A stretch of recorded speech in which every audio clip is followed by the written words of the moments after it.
Welcome to the meeting of the San Francisco Public Library Commission for January 18th, 2024. The time is 4:30. And I'm Margot Schaub, and I serve as the Library Commission Affairs Analyst. This meeting is being held in person in the main Library Crete Auditorium, and members of the public can observe the meeting using the Zoom system by following the link in the library's event calendar or by calling 1-877-853-5247 and entering the webinar ID 825-7747-1280.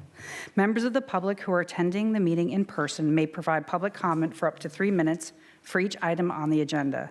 If we experience any technical issues with Zoom, we will recess and try to address the issue. Please try logging back into Zoom if there are technical problems. Library commissioners in attendance are President Connie Wolf, Vice President Pete Wong, Commissioners Ono, Mall, Lopez, and Bolander. Thank you very much, and Happy New Year. Welcome to our first meeting of 2024 of the San Francisco Public Library Commission. To those of you here in Crete, we're delighted to see all of you, and we also are very pleased to welcome our virtual audience via the Zoom link. We have a very full and exciting meeting agenda ahead, and we will start with the Ramaytush Ohlone land acknowledgement. The area now known as San Francisco is the unceded ancestral homeland of the Ramaytush Ohlone peoples of the San Francisco Peninsula. As the original peoples of this land, the Ramaytush Ohlone have never ceded, lost, nor forgotten their responsibilities as the caretakers of this place. We recognize that we benefit from living, working, and learning on their traditional homeland. As uninvited guests, we affirm their sovereign rights as First Peoples and wish to pay our respects to the ancestors, elders, and relatives of the Ramaytush community. If you have not already done so, all the materials for this meeting are available on the Library Commission webpage or here in Crete at the back of the auditorium. Today we have a total of 6 agenda items, and we are going to begin with item number 1, which is general public comment. At this time, members of the public here in Crete may address the Commission on items of interest to the public that are within the subject matter jurisdiction of the Commission. The public also has the opportunity to address the Commission on today's agenda item when that item is called. So this is your moment to make a public comment that is not connected directly to any agenda item. So public comment in Crete is now open, and we welcome you to make your public comment. Thank you.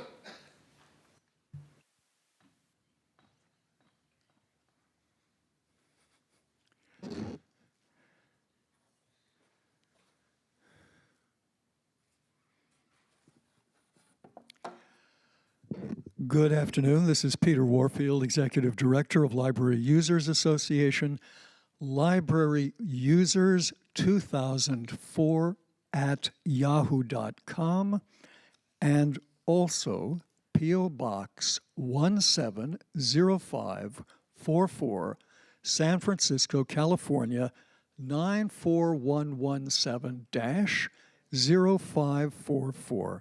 I see the chair is smiling, and it has taken me a little longer than I usually take, and that's because I consider this important. Folks who are not in this room and either remotely or at some other time listening may want to get in touch with anybody in the room. Certainly they can get in touch with library administration. Certainly they can get in touch with you. Members of the public, unfortunately, are not available at those kind of times for folks to approach and say, gee, I'd like to hear more about that, or I think you're wrong for this reason, or whatever else happens in a favorable way can happen at a public meeting. You systematically, unfortunately, take that out of the minutes, and your caption notes, unfortunately, don't seem to understand what an email address is or what a correct P.O. box is. Again, P.O. Box 170544, San Francisco 94117-0544. And it's also a lot more private when it's at the post office or through the post office. I have been saying for about 2 years or more that Frances Haugen, a senior person in Facebook, testified at the Senate 2.5 years ago about the toxicity of Facebook and how it is particularly damaging and bad for people in general, but particularly teens and teenage girls. She testified, to summarize, Facebook prioritizes profits over safety. And you are continually advertising and touting Facebook on library publicity of all sorts without any reason that's indicated as to why you're doing it. It's unnecessary, and it's especially bad to have that when you don't give any kind of warnings about the increasing dangers of going online, and particularly with social media, including Twitter, X, now X, and others.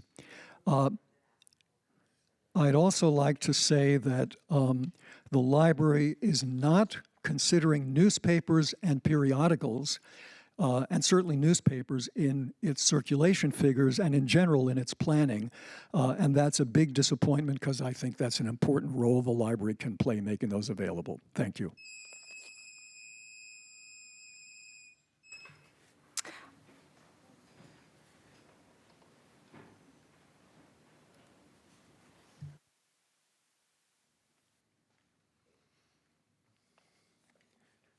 Hello, Library Commissioners. My name is Glenn Rogers, Landscape Architect, and I did send you recently an article regarding the Ocean View Library at what I believe to be a better location. It turns out that this IT Bookman Center, that's where I got all of my COVID-19 shots. And they also provide testing equipment for COVID-19 there also. They have a very robust kitchen that provides meals for seniors. They, once a month, are able to provide music, soul, blues music. Wonderful stuff. You should go if you get a chance. And transportation and any other type of health care that is necessary. And so this particular institution, which would be part of the new library and the Pilgrim Church, it could be, vastly improved upon with it being torn down and being rebuilt. Presently, the reason I got the idea of the IT Bookman becoming, and the Pilgrim Church becoming a private public partnership, is they had a terrible rainstorm and the roof collapsed. That being said, the drainage outside the street, came down and the water filled the kitchen. So there's some serious design flaws with the building, and personally, I don't think they're going to be corrected by refurbishing it. I think that it needs to be torn down, start all over again. And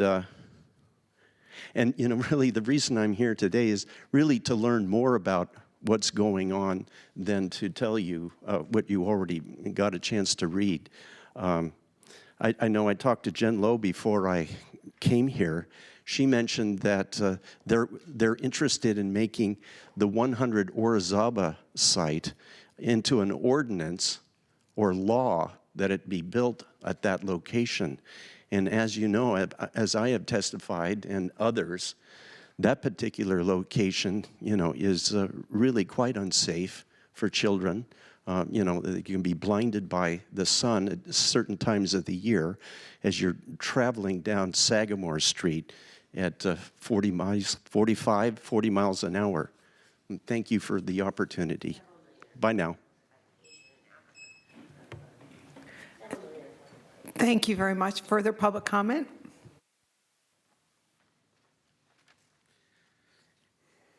Hello, Commission. Hi, I'm Michael Vincent Mercanti from Friends of the San Francisco Public Library. Just wanted to give you some updates from Friends.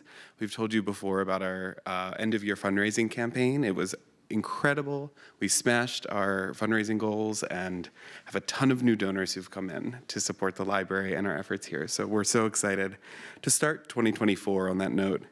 Next up, I wanted to let you know we're having a Stong breakfast, which is our legacy giving breakfast to thank the people who've entrusted us with their own personal legacies. This is something we take very seriously at Friends and something we are honored to uphold. And thank you all for being stewards of those gifts. And we're very excited for that breakfast.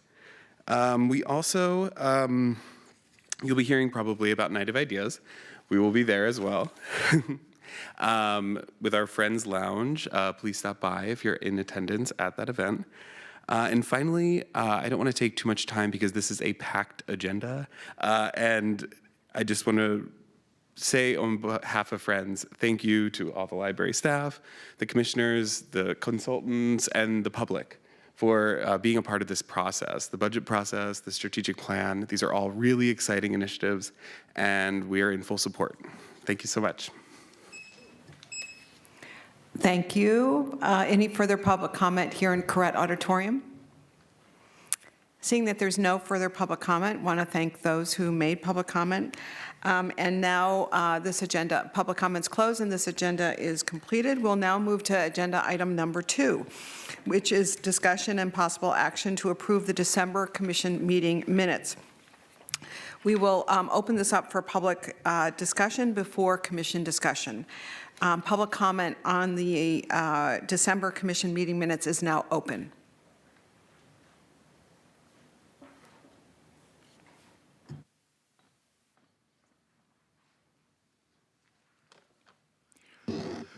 Peter Warfield, Executive Director, Library Users Association, Library Users 2004 at yahoo.com, and P.O. Box 170544, San Francisco, California, 94117-0544. I give these contact methods for good reason, which I mentioned in my previous remark, and I certainly expect and hope that they will be in the minutes, which you systematically exclude. In these particular minutes, you not only mentioned the connection to Library Users Association once out of all the comments that I made, you also left out the P.O. Box address, which I give on every agenda item. And that's wrong and poor, and it's certainly not a fair summary of what I'm saying, especially when I say, though, those things are important. One of the things that I said that's not included in this public comment is I talked about the largely invisible asset of newspapers that you have in many, well, most, if not all of the libraries have a variety of newspapers daily as well as periodicals. But in many libraries, you go in and you don't even see that there is any place where there might be newspapers. The newspapers are not visible. The newspapers are not, there's no sign to get them, and they're the hardest thing to get. You have to give your library card while you hold a newspaper in such places.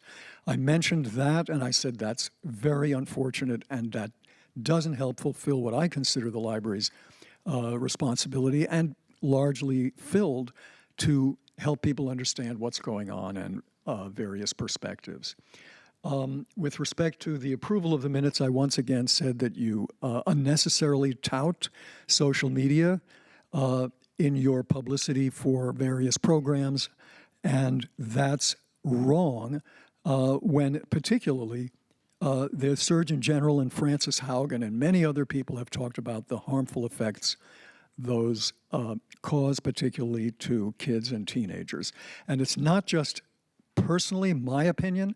The Surgeon General of the United States has at least 2 documents that talk about the harms of the internet and also the harms of social media.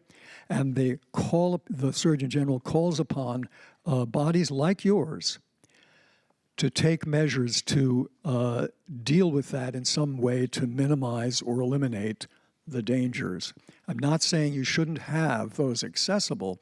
I'm saying you shouldn't be touting them for nothing, and you should at least give some information about issues with those media. And that's what I said there. Thank you. Thank you very much. Any further public comment on this agenda item? Seeing there's no further public comment is now closed. And we will now open this up for discussion among the commission and possible vote. Is there someone who would like to make a motion to approve the December commission meeting minutes? So moved. Do we have a second? Second. We have a motion from Commissioner Huang and a second from Commissioner Lopez to approve the minutes. I'll take the roll call. Commissioners, please say aye or no when I call your name. President Wolf? Aye. Vice President Wong? Aye. Commissioner Ono? Aye. Commissioner Mall? Aye. Commissioner Lopez? Aye. Commissioner Bolander? Aye. The motion passes unanimously. Thank you. So now we turn to item number 3. This is a discussion about the strategic planning and an update from the team that has been working so diligently on this. I now turn it over to our city librarian, Michael Lambert. Good evening, Commissioners, and thank you, President Wolf. Library staff appreciates this opportunity to present an update on our strategic planning initiative. Today, after a year-long effort to engage our community and our workforce, we've reached a pivotal milestone. You may recall it was this time last year when we first briefed you on our efforts to launch a major strategic planning initiative that would be carried out over many subsequent months. Our consultant team from Gensler and their associates are here today to present a draft of the library strategic plan that will drive the future direction of library programs and services for the remainder of this decade and beyond. Before I turn it over to our consultant team, it would be prudent to revisit the how and why we got here. Our previous strategic plan spanned the years 2016 to 2021 and concluded as we were still in the midst of recovering from a global pandemic that witnessed major shifts in how people engaged with our services and revealed some new opportunities for outreach, programming, and marketing. In November of 2022, our residents overwhelmingly voted to secure the future of the San Francisco Public Library with a 25-year renewal of the Library Preservation Fund. With such a strong affirmation and investment in the library, we felt it was important to demonstrate our intention to be good stewards of the community's resources. It's worth noting, again, our current mission statement was adopted by the Library Commission in 1996, when public libraries had not really been impacted by the advent of the internet and certainly not impacted by the adoption of ebooks and smartphones and the related revolution of how our patrons access and consume information. While free and open access to information and celebrating the joys of reading are still very much relevant and important to us, it's imperative for us to recognize the amazing opportunity before us to move beyond the traditional transactional model of service that's been our approach for decades. In this moment, we can honor the past, but also embrace the community mandate for our institution to turn more outward. Being more responsive in how we prioritize community needs has been at the forefront of this initiative to develop a new vision, mission, core values, and strategic priorities. I'm pleased to report through engagement with every segment of our workforce, there's been acknowledgement and some excitement building for new models of service for us to be more collaborative, more patron-focused, and unlock the full potential of our talented staff. This plan will spur organizational development to innovate how we better meet our community where they are and achieve greater impact in helping our residents to live their best lives.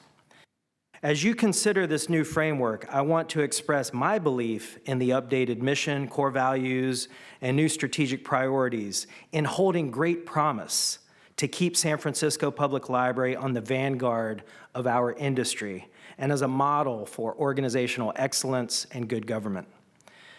I appreciate your thoughtful consideration in advance, and I look forward to hearing your input on the draft mission, vision, and strategic priorities. With that, I'd like to turn it over to Midori Mizuhara, our senior associate from Gensler, who will be taking you through the draft plan. Great. Thank you so much, Michael. Let me get this clicker working. Hi, everybody. My name is Midori Mizuhara. I am with Gensler, a strategy and design firm that was tasked with leading the strategic plan. I'm going to be going through some updates on the draft components of the plan, and then I'm going to be joined by my colleague, Allie Holmes, at the end for discussion and answering questions. Meeting goals today. Today, we're really simply here to present the core components of the draft plan to you and get your feedback. If we can think about some questions as I go through the content, does this plan communicate a clarity of purpose for the organization and the community outcomes that we're desiring for SFPL? And what parts of the plan are resonating with you? We will be back again for our last presentation of the final plan in March, and look forward to seeing you then. So we've been showing this timeline all year long. We are where the yellow star is here. We're in the final stretch. So we are at the point where we are refining and documenting the final plan. We're here to present you the draft. Since we spoke with you last time in October, we've been iterating and testing the plan components with staff and leadership all throughout October, November, and December. And really to ensure two things: that it's reflective of the engagement that we went through in the discovery phase and all throughout last year, but it's also really hitting that North Star of where this organization needs to head into the future. So I'm going to walk through the draft plan with you guys today. And who did we talk to? We talked to so many people. We were grateful. Really grateful for everyone's time.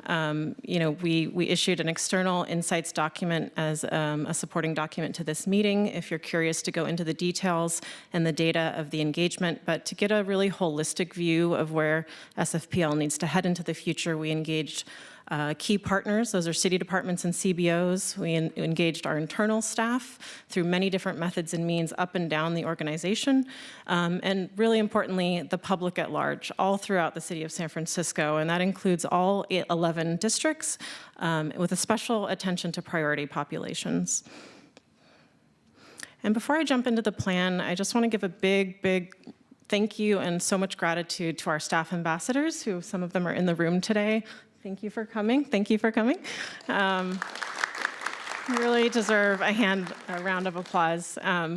So these 32 staff members from up and down the whole organization, representing all divisions, really helped the consultant team understand the core strengths and opportunities at SFPL, helped us co-create the draft plan components you're going to see today, and really provided feedback and guidance throughout the whole process. So we just, as a consultant team, want to say thank you for your trust, thank you for your creativity, thank you for your time. It's been a wild ride. As you can see on the pictures, here, I want to tell one anecdote that happened at this meeting in December, which was really special. We were really trying to dial in where the vision needed to be. We were very close, but we wanted to get it just right. And one ambassador suggested, why don't we just end it with "for everyone"? And it was the most simple, elegant solution that we needed at that time, and so representative of how the staff have really built and authored this plan with us from the ground up.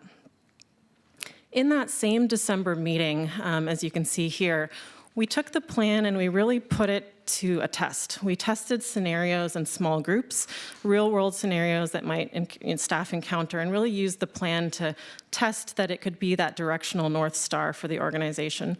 And overwhelmingly, the feedback was very positive. We have testimonials. I'll just read one quote on the screen here.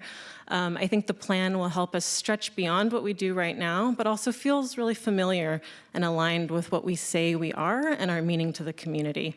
It was a really great finale to a series of co-creation sessions, and just want to mention that these 32 ambassadors will be really crucial to the implementation phase of this plan and be kind of helping leadership and the organization see this plan through in the coming years. So let's jump right into the plan. What you see on the screen here are all the components of the plan organized in a simple graphic. So at the core and center of the plan in yellow, we have the vision, mission, and values. And these are what's guiding every decision that SFPL makes. And all other components of the plan that you see surrounding it will support realizing the vision, mission, and values at the core. What you see on the top in the green band are the more external-facing strategic priorities. And these are specific roles that SFPL will embody to best serve the community.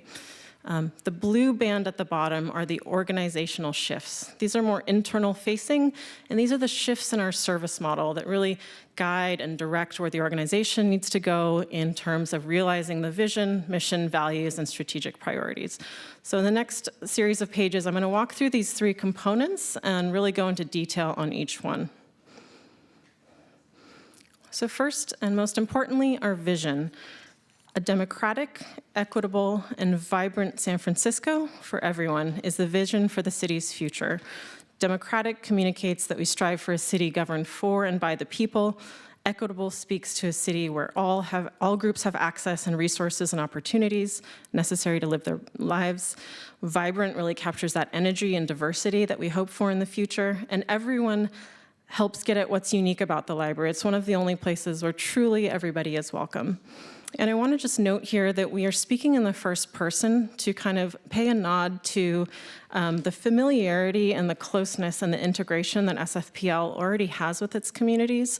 And I think that's something that we heard in the feedback in all of the community outreach, that your organization is by far the most approachable and trusted city organization.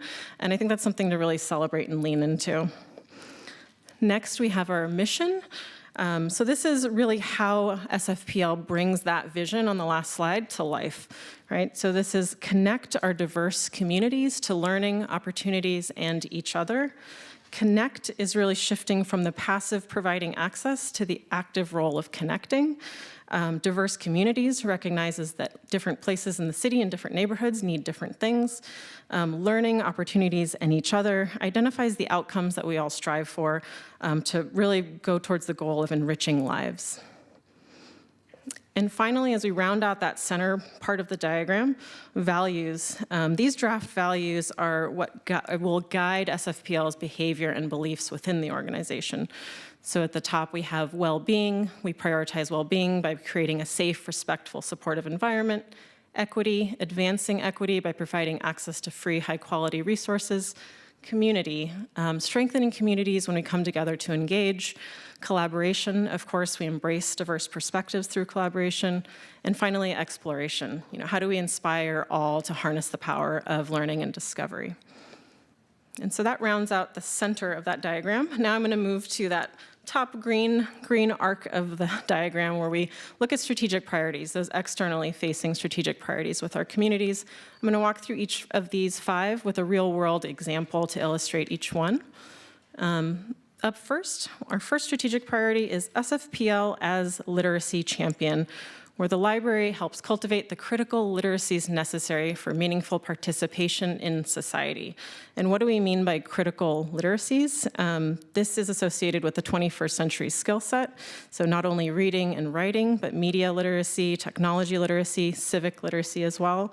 Literacy champions also will tackle some of the kindergarten reading readiness, bridging educational gaps, expanding on programs that are already happening, and the scope of core literacy programs such as FOG, Storytime, FOG Readers, Storytime, and The Bridge.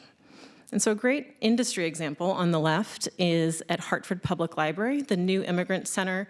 This is a center that offers training in digital and English and financial literacies for new immigrants. And the sketch on the right is something that came out of our staff workshops, a really innovative idea of, what would an early childhood hub look like? Someplace where, dedicated spaces that offers activities like singing, rhyming, maybe facial expression classes, and really that kindergarten readiness programming. Our second strategic priority, SFPL as cultural amplifier. So this means continuing to facilitate cultural experiences that deepen the understanding of our diverse communities. Some strategies under this one might include enabling creators and with the tools and knowledge to explore passions and increase opportunities, and also facilitating cultural exchanges to better understand ourselves and one another in the city. And a great example, a well-known example, which is really exciting, is the Jay-Z exhibit in Brooklyn Public. Everybody loves it. It's an immersive experience. It's an immersive place where, they showcase one of Brooklyn's most well-known artists, but also really engenders local pride in the neighborhood and really inspires the next generation of artists. Our third strategic priority is community catalyzer. where SFPL will foster experiences within and beyond the library to strengthen social connections. And from all the outreach we heard, overwhelmingly, this is such a direct response to what the community is asking for.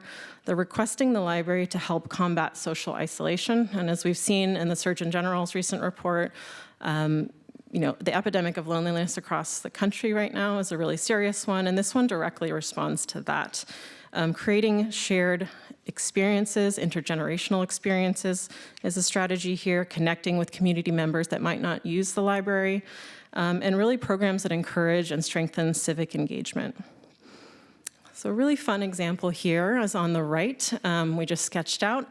The staff ambassadors and staff thought about, what if we made intergenerational affinity groups to connect different generations around skills and hobbies and interests? This could take place in a garden while you're doing things. It's really easy, a low-stress way of connecting with people that you might not connect with in your ordinary life. So this is just a sketch example of what that might look like.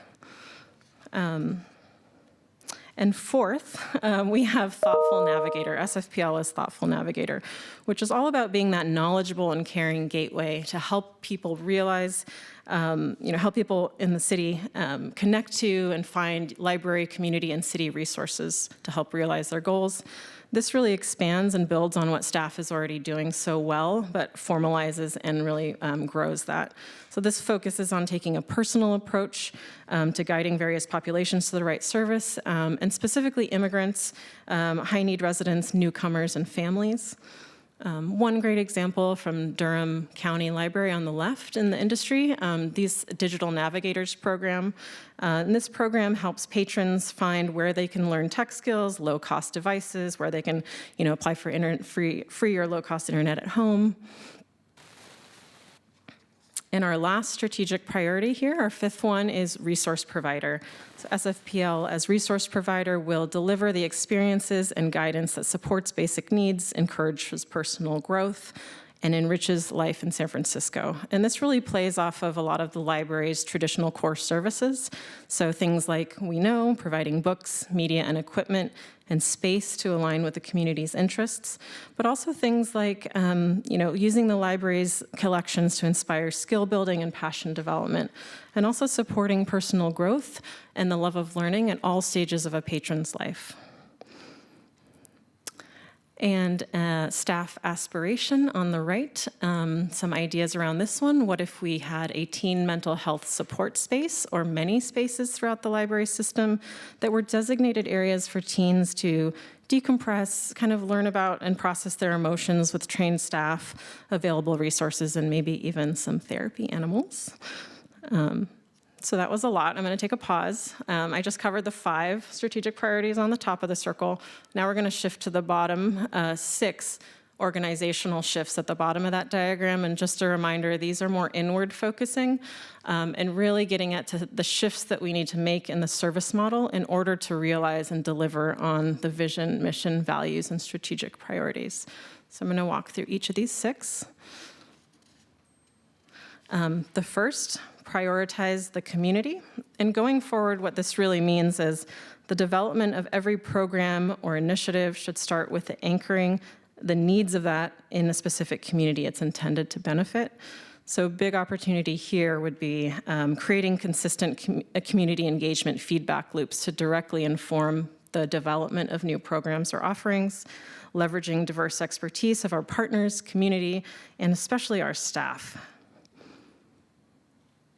Our second organizational shift here is all about adopting a growth mindset for the entire organization to evolve and change. A big opportunity here is emphasizing discovery over achievement, creating space and time to experiment with new approaches, and focusing on professional development growth for our staff. A third, and very related to the second, the third organizational shift is all about embracing collaboration, partnerships, and network creation to really amplify impact across our city. These things include, building on existing trusted relationships with other city partners and really evolving an internal culture and way of working to embrace diverse staff perspectives in everything that we do. The fourth shift is to proactively connect patrons to our services with a focus on driving awareness and equitable access. Two big opportunities to call out here. One, redistributing specialized services maybe to off-site or non-main branches to really increase access for high urgency groups. And another one is to reinforce, we found a lot through our outreach that there's points in a person's life where connection with the library lapses.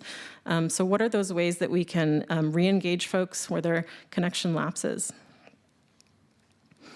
Our fifth organizational shift, and a fun one, amplify the joy and wonder of the library to create experiences that truly reflect the unexpected delight of our city. And I just want to stop and say, we heard almost in every focus group here that the library is really this beacon of joy in people's lives. People would get emotional about it. This is really the bright spot in people's lives in San Francisco. It's, their favorite place to be in their city, and such a place that just brings so much joy to folks and feels so lucky to have it in their lives. So it's something to really lean into and celebrate here. Opportunities here include better utilizing diverse skill sets of our staff, and creating those experiences that surprise and spark curiosity. And as we close out with our last organizational shift, but one that's essential to realize the library's full potential, promote the well-being and safety of staff and community members while still remaining a welcoming place for all. Opportunities here might include leading the charge on finding some innovative solutions and sustainable solutions for safety that all urban libraries are facing right now, and really better supporting staff health and well-being. So that was a lot of talking. We come back to this diagram, and now we see how all of those bits and pieces and components come back together. So just again, in the center, the vision, mission, and values are at the core of everything we do. The strategic priorities at the top are externally facing, how we show up for our community. The lower blue organizational shifts are really internal shifts we need to make in our service model in order to realize everything above in the diagram. And so just taking a step back from all those components and strategies and ideas and opportunities, how do we get this done? So as we look at short, medium, and long-term goals, we see the work falling into three major phases with a lot of overlap and blurriness in between. Phase one, really organizational impact. How do we build a purposeful culture where staff are living and breathing these values and really learning the skills and capabilities to deliver on this plan? As we move into phase two, it kind of expands to community impact and a library that is genuinely community-centered and how it works and delivers every day. And then phase three is the comprehensive impact, where we're starting to see SFPL is fully realizing this plan and broadening its impact across the city. So I will stop talking soon. This is the end of the presentation, but as we look ahead to the next meeting, we're going to be presenting the final strategic plan components on March 21st to you. And what you'll see in that presentation is the feedback that you're going to tell us today, incorporated into the plan, and also some more details on implementation strategies and a bit more detail on the plan overall. And so I'd love to invite Allie Holmes up here with me to help answer your questions and kind of guide discussion. Does this plan components, the draft plan components you saw today, communicate a clarity of purpose around community outcomes that we all desire for the organization, and what parts are resonating with you? And of course, questions and comments. Thank you so much. Thank you, Midori. Thank you very much. Really appreciate the very thorough presentation and even the speed at which you got through it, but with ability to comprehend it. Before we open this up for discussion among my fellow commissioners, we're going to open this up for general public discussion here in Carrot Auditorium. So I invite members of the public to make public comment. Public comment's now open.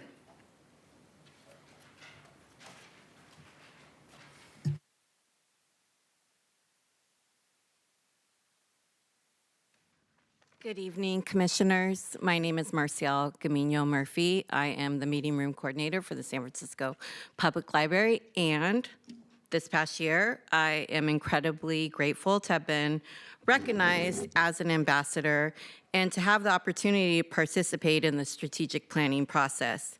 It has been an honor to collectively understand the direction of the organization and the ambitious goals and objectives we aspire to achieve, aspire to inspire. Additionally, I'm thankful for the chance to gain valuable insights into the strengths of the San Francisco Public Library. Participating in this strategic planning process with my fellow ambassadors has been a truly enriching experience. They are simply brilliant. I'm one of them. I'm grateful for this chance to exchange ideas and perspectives. The inclusivity of everyone in this process not only fosters a sense of accountability among us, but also allows me to feel deeply connected to the organization's mission. I genuinely appreciate the opportunity to be part of this process. It keeps me well informed about the organizational objectives, enabling me to focus and actively contribute to the realization of our identified goals. It has been and will continue to be an empowering experience. Thank you. Further public comment?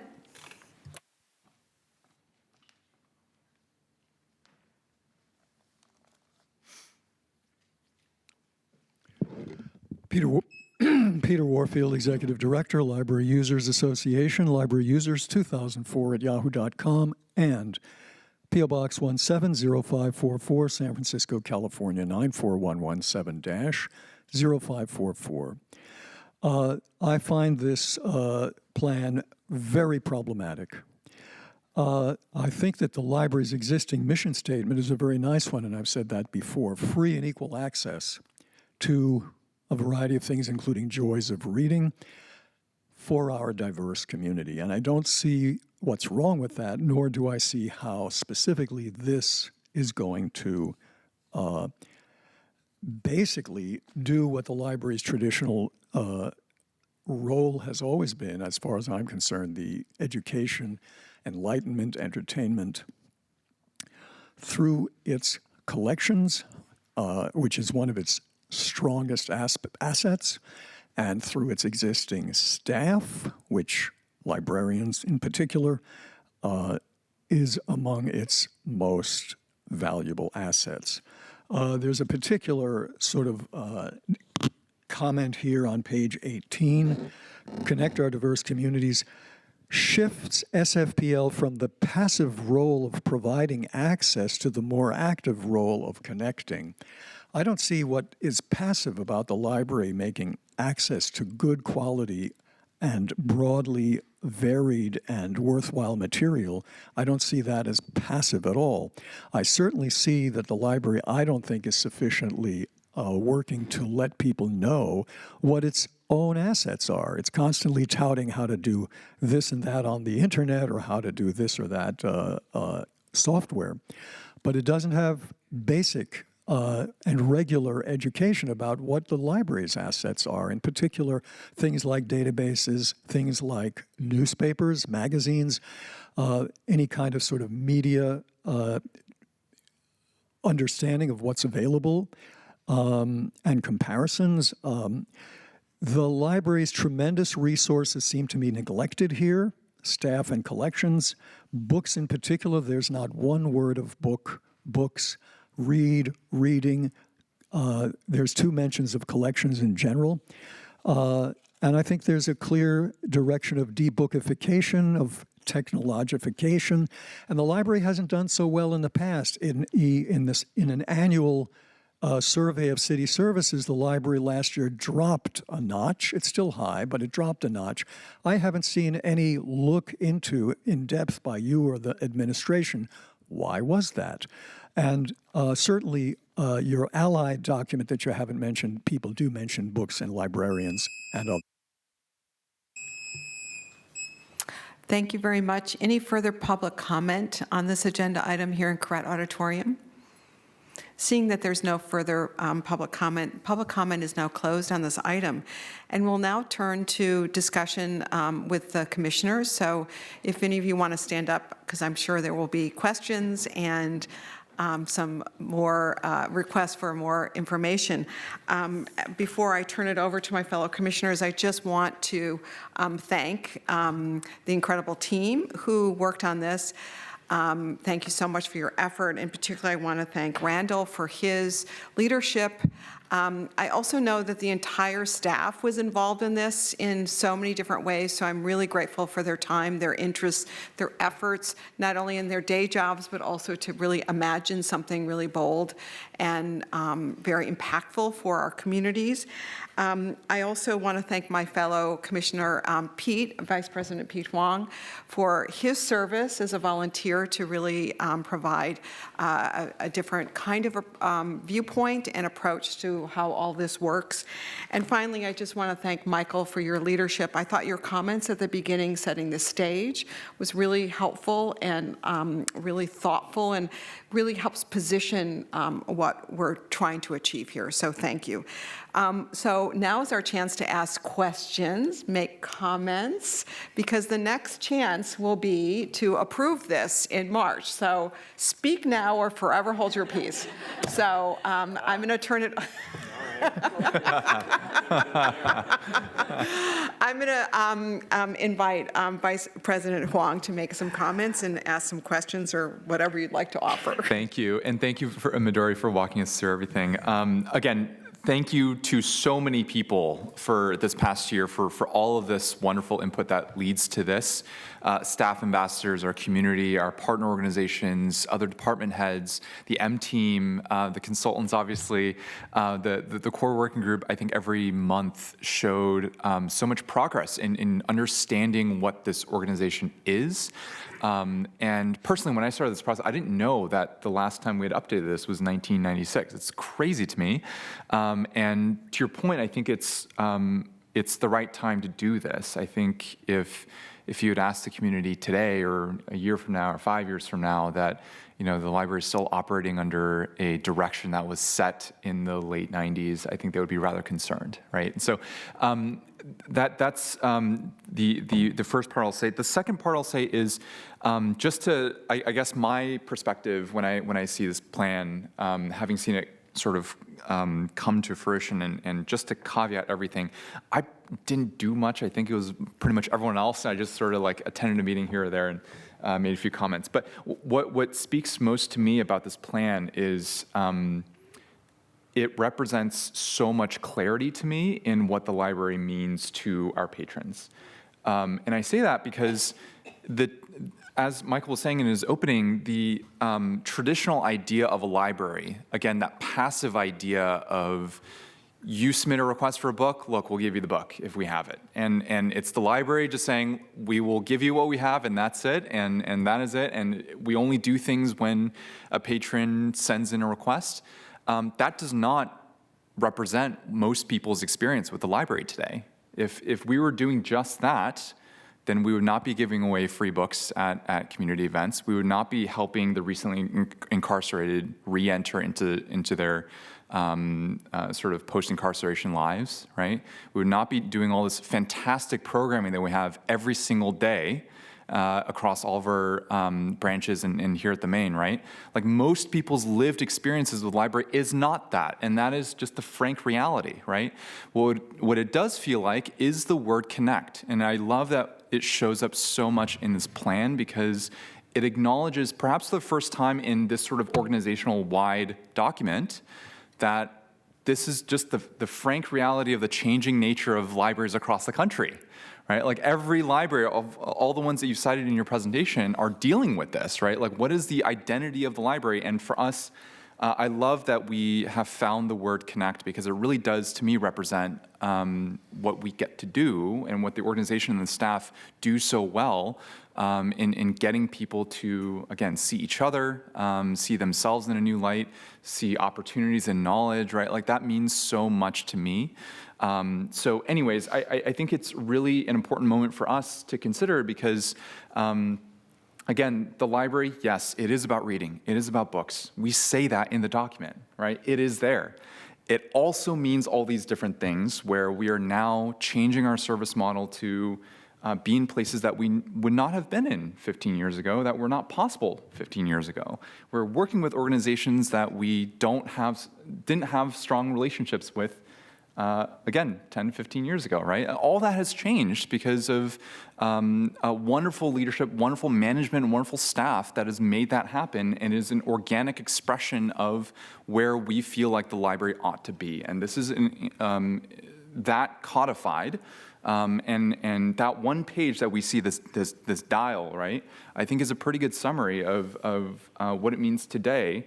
And I think what I'm also excited about is the next few years, as we implement this, it's sort of, put it like this, right? Like if we have been doing all this amazing work under the previous sort of strategic vision and plan, and all that sort of stuff wasn't even set on paper, like, what do we do when we do, like, fully recognize that that's what we've been doing and that's what we've been pushing towards, right? It gets really interesting to me. So anyways, monologue aside, I don't have any questions or anything, but just wanted to lay out my perspective on why I think this was such an important thing for us to do and why I think this document really represents what this organization is today and ought to be tomorrow.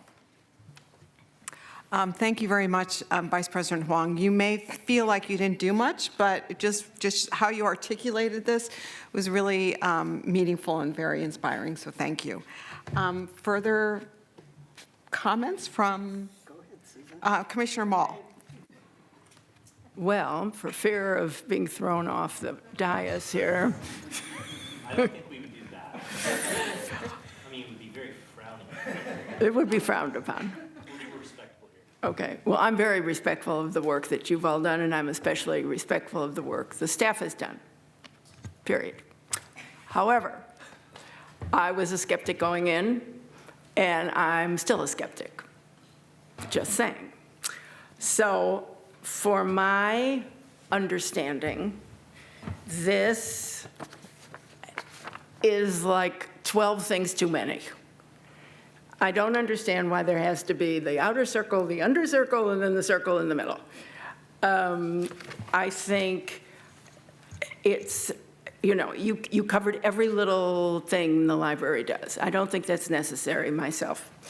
I'd much rather see a more focused, streamlined elevator pitch, if you will, description of what the plan for the library is. Some of the language I'm dead set against, like the amplified joy and wonder. Sorry, but it just screams at me that this is, I hate to use the word silly, but I don't think it reflects the, I think people, yes, they feel joy when they're in the library, of course, and reading. As far as I'm concerned, there's nothing more joyful than reading a great book, frankly. But I think you've expressed that in other areas here.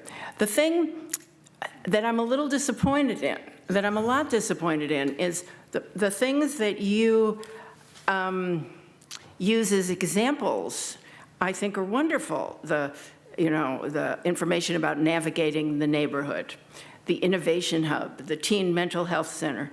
I wouldn't even put the Jay-Z exhibit because that is a one-off that we can't even replicate here. So I wouldn't even, I mean, of course that's fantastic, but the Early Childhood Hub, the new Immigrant Center, I mean, yes, these are all wonderful ideas, but unless we have a different physical plant, especially right here, it's going to be very hard to implement any of these.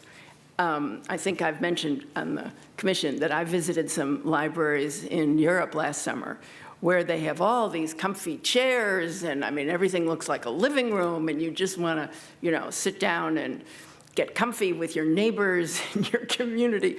I mean, you can barely find a chair to sit in this library, and nonetheless, a comfortable chair. But I think that many of these ideas just don't line up with the facts on the ground. I might have more, but those are my initial thoughts.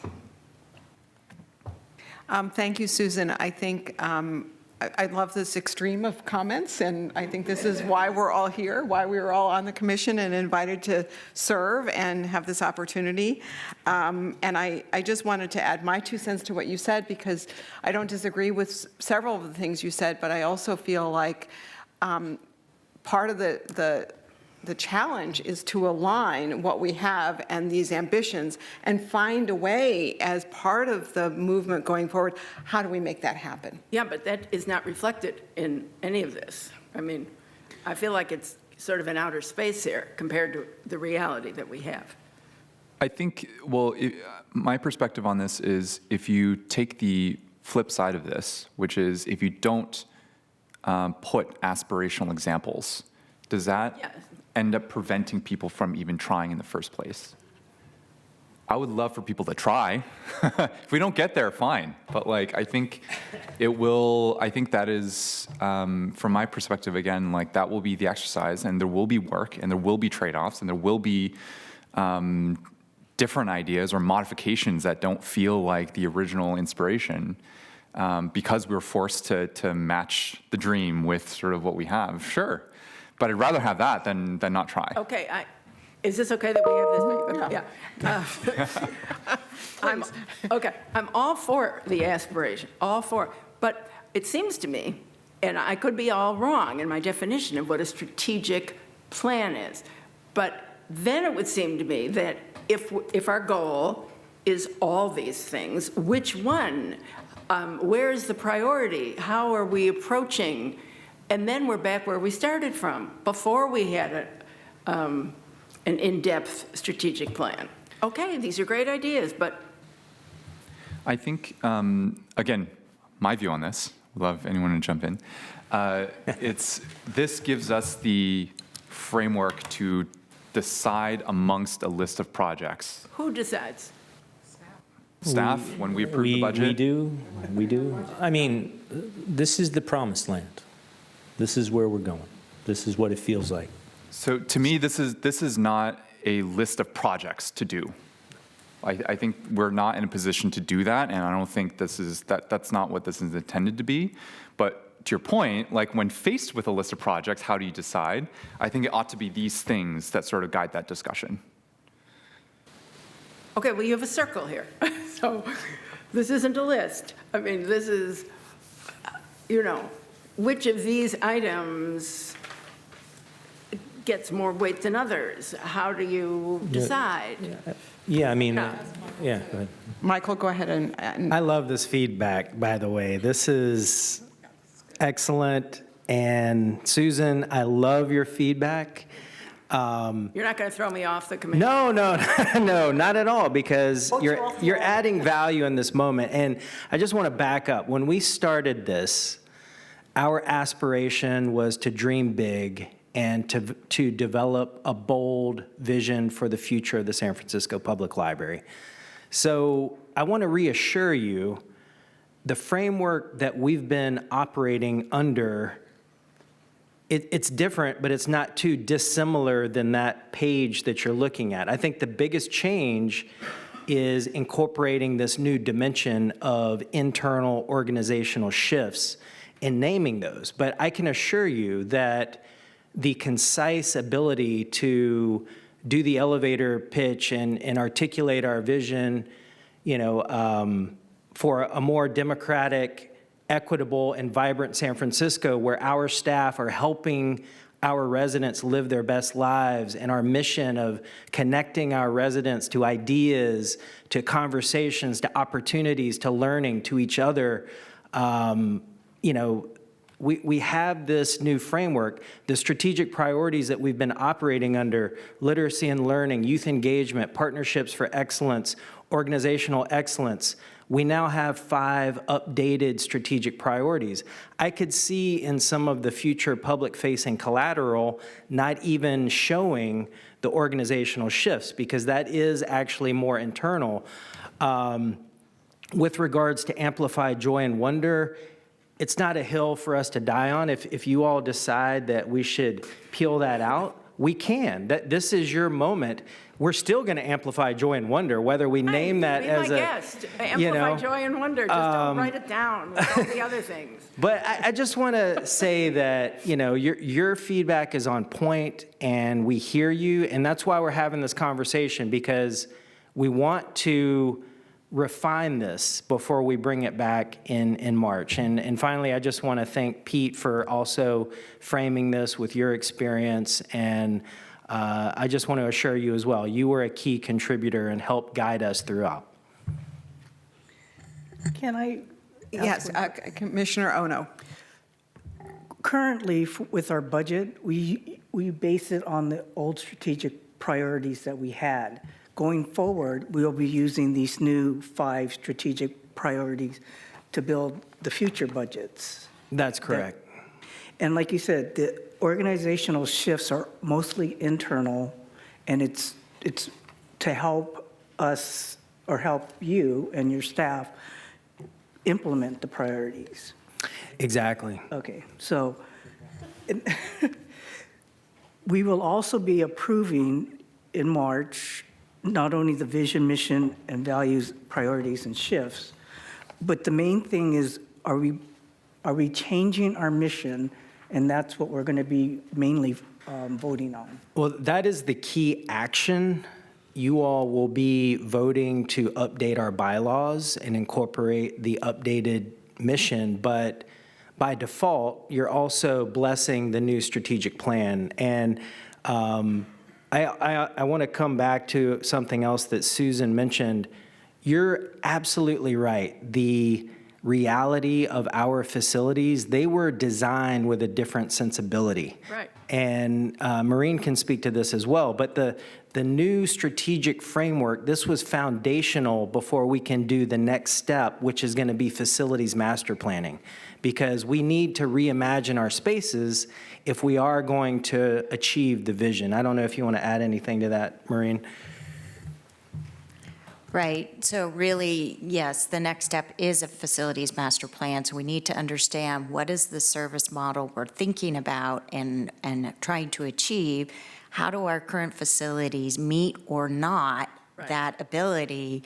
And then you have to figure out, what does it take to change them? Are there things that are more cosmetic? Are there things that are, true renovations? And then prioritizing how we would do that, and then eventually costing out what it would be to do those things. So my grandchildren will be able to appreciate those changes. Well, hopefully more sooner than that. I mean, things do sometimes move at glacial speed in bureaucracy, and as we know, because approvals have to go through many different steps. I know. But I do think, one of the reasons I love that Pete's been on the strategic plan is it's his generation that's going to inherit this and that we're preparing for, and that really is really critical. We were all raised with a different service model, and so I think this is really important to imagine afresh. Okay, other comments? Could we possibly see in this strategic plan the aspiration, if that's the right word, or the goal of the facilities changes to go along with this? Absolutely. So that element will be in the next iteration of this in the organizational shifts category. There will be elements of space considerations for probably each of those organizational shifts. So we have been talking about that. So in March, we might see that? Okay, well, that'll make me feel way better. Yeah. Okay. Sure? Well, I'm not sure. But until we started discussing it this minute, there hadn't been any discussion of that going forward. Right. From our perspective, first things first. Yeah, okay, I understand what you're saying. I understand that. Okay, thanks.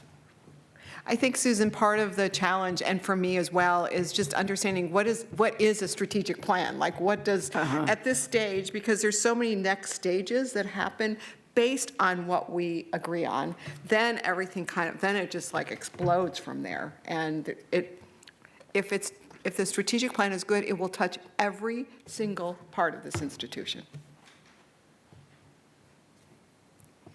Okay. Any further comments? Oh, wait, I have, since I have the microphone on, has the staff signed off on all this? I know the ambassadors obviously have worked with you, but has the whole staff, I mean, do they get a vote? What do they get? Well, they've had the opportunity throughout to provide feedback, and, we will also present this information to them again, this spring.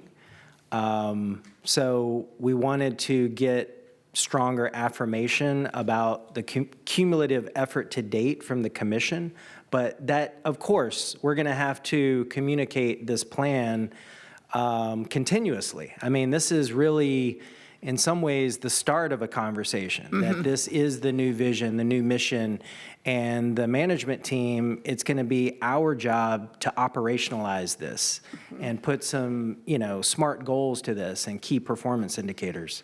So that is all yet to come. Okay, I'm done. Thank you. You can always chime back in, and we know you will if you have something to say. Commissioner Lopez.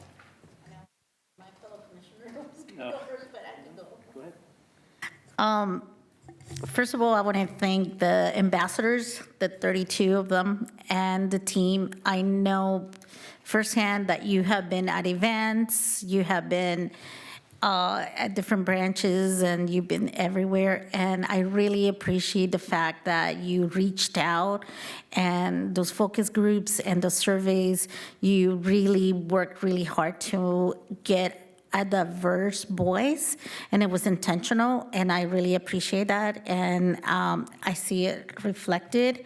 I do have to agree with Commissioner Moll on the amplifier joy and wonder. It reminds me of like a slogan for Disneyland or something like that, and I think that if we just leave it as amplifying wonder, joy is so subjective, and it's what I feel like, well, that's what we hope that our patrons feel. But joy, many times the library serves as a purpose for non-so joyful things as well. And so for me, that's one of the things that when I read it, it also doesn't sound like, it sounds like talking type of message, yeah, find your joy. But that's just me. And so in that sense, I do agree with Commissioner Moll. In general, I know that this is moving forward, and the vision is to how do we improve ourselves, how do we make ourselves better. What comes after is not really up to the ambassadors or the company. It's going to be up to everybody to make sure that we just don't file this paper and goes into a shelf to collect dust. But this is a live document that we need to act on and hold each other accountable. So that's how I see it. I really, there's a lot to observe, and I probably will have more questions, but for now, I think that that's my only comment or concern, so. Thank you. Do you mind, before I turn to you, to just, if I can follow up on the issue of the joy and wonder, just because I think we might make some progress here. I think that the other phrase that you used in the presentation that I thought was really strong was spark curiosity. That was a really that felt a little bit more grounded versus the joy issue. I think this phrase also, embrace feeling and emotion-inducing experiences. Oh, yeah. I mean, that one just kind of actually, I think it's an odd phrase of words strung together, and I'm not even sure what it means, and it makes me a little nervous. But I just think that just hearing from Commissioner Lopez and Commissioner Moll, the idea of joy,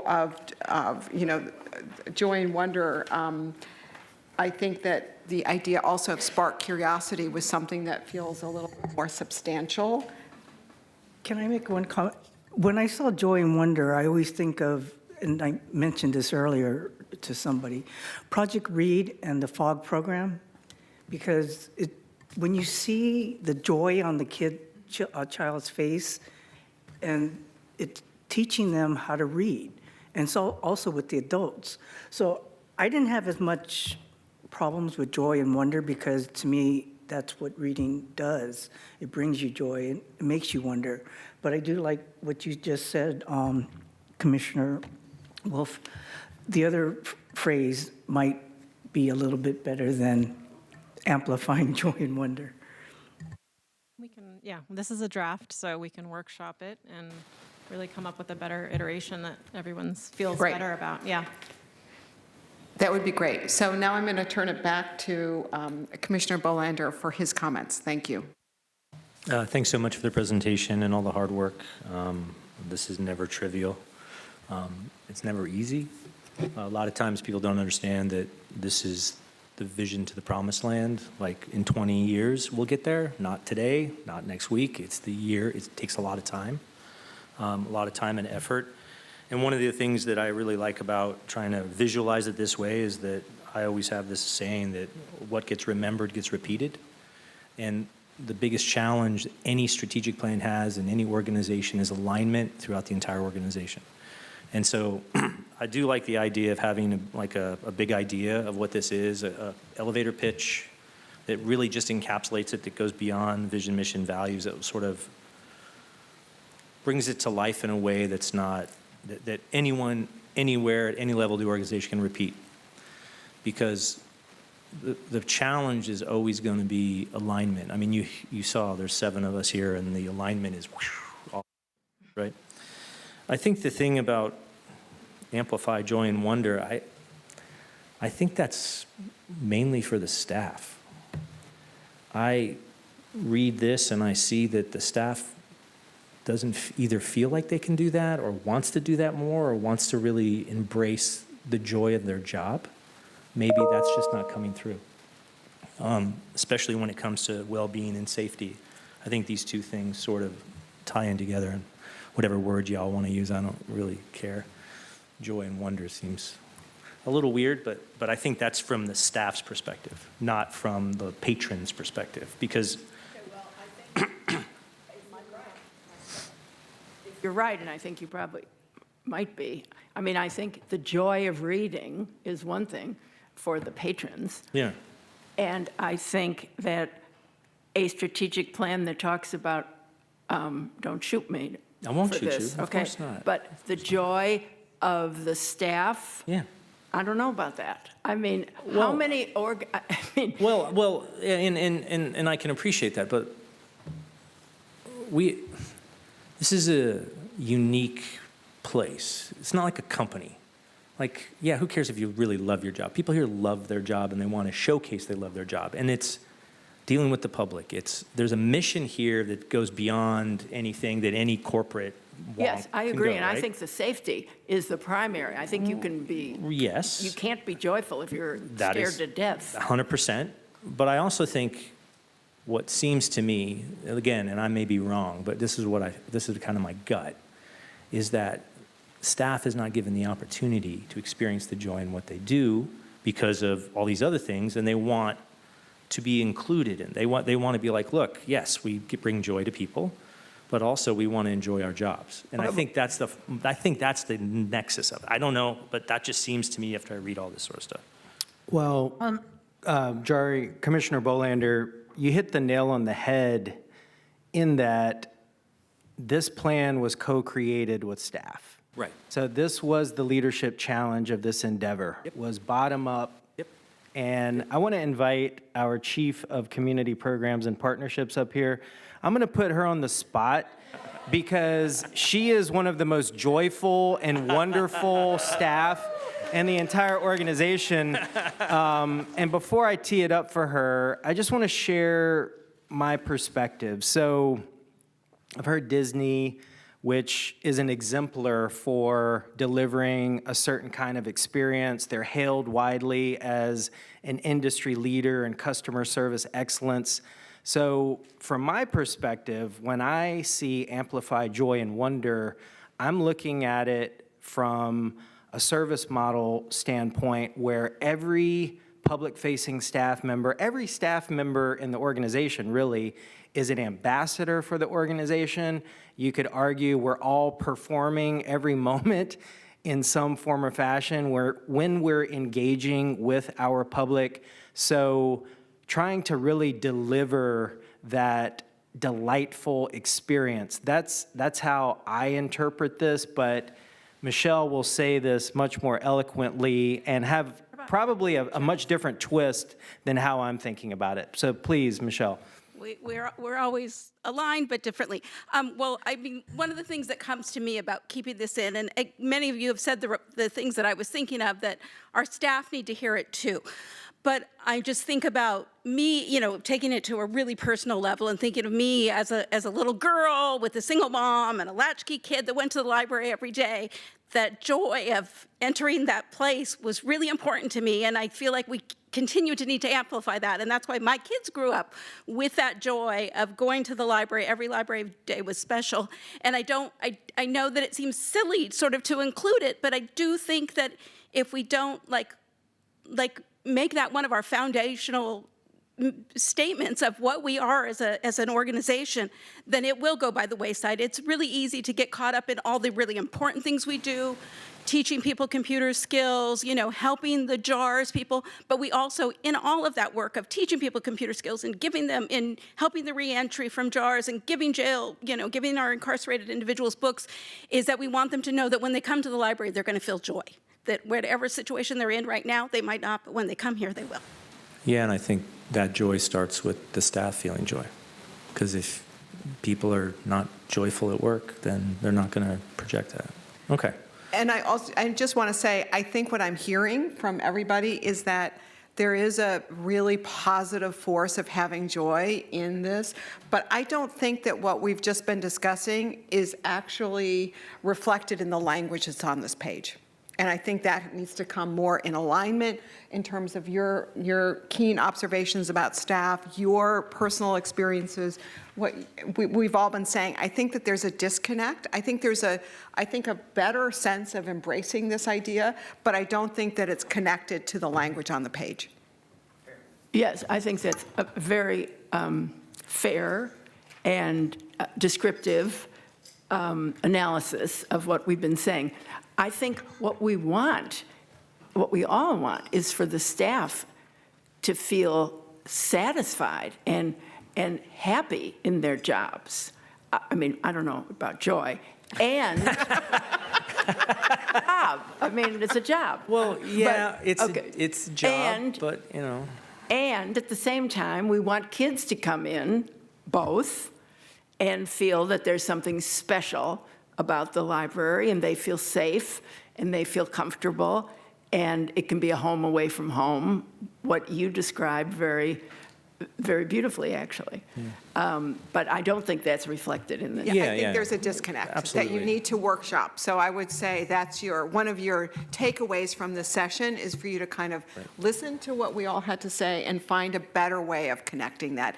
And let's just remember, there are 900 people who are employed here at the San Francisco Public Library. That is a lot of people, and over half of the budget is to support those people. So we do have an investment to make sure that the staff is joyful in their experiences. That is critical given who we are. Yeah, or however it manifests. Or at least happy. Well, I mean, they should be fulfilled and supported, and they're what they want to do with their life and the needs that they have, right? And I think the last comment I'll say is that the only thing anyone's ever going to remember is this, okay? This has got to be like rock star solid, right? Like when I go explain this to someone, I need to be able, all of us, because we are all ambassadors here. When someone's going to be like, oh, explain the strategic plan, and us knuckleheads can't do it, that's not good. Right. So we need to make sure, all of us, and this is what I'm going to use. None of this other stuff. I'm going to be like, okay, let me take you through this. This is this is the only thing anyone's going to remember, and this is going to be powerful. And so, really, again, appreciate the staff and all the leadership and your having to put up with us. But also, this is hard stuff, and it's good stuff, and we're going to set ourselves up for some great work. And thank you, everyone. And yeah, that's it. We'll refine this, and this is a draft, so, yeah, we really appreciate all these comments. We're going to go back to the drawing board on some issues, and you'll see a new iteration soon. So any further public comment? No public comment. Any further?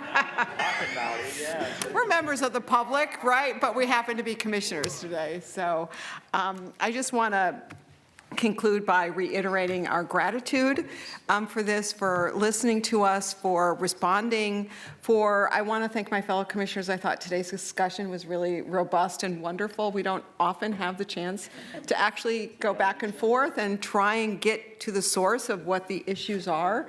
And Susan, I always thank you for bringing up these ideas, and we're not kicking you off anywhere anytime soon, no way. But Pete, you began the conversation with such a beautiful vision of what this library has the potential to do. I just want to remind us that the San Francisco Public Library is a leader, and we can't ever forget the leadership role we can play not only in our communities, but around the world. And if we do not take that stance of being bold and taking the leap forward and taking a few risks, we are not serving our population and what they've asked us and voted on us to do.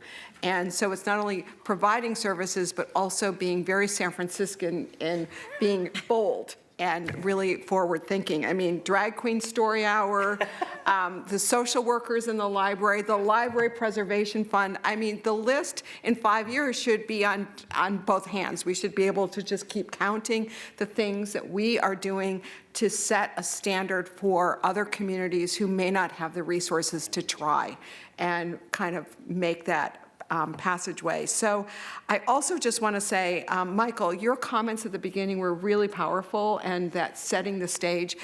And one of the things that dawned on me, because when I looked at how many people you have touched to come to this point, I think when the strategic plan is kind of finalized, it would be wonderful for you to write a letter and with some highlights to all the participants, your fellow leaders of other departments in the city, anyone who sent in an email address or participated. I think having that kind of communication that they've participated and this is what we've done with their participation would be a really wonderful way of connecting to the community. You should present.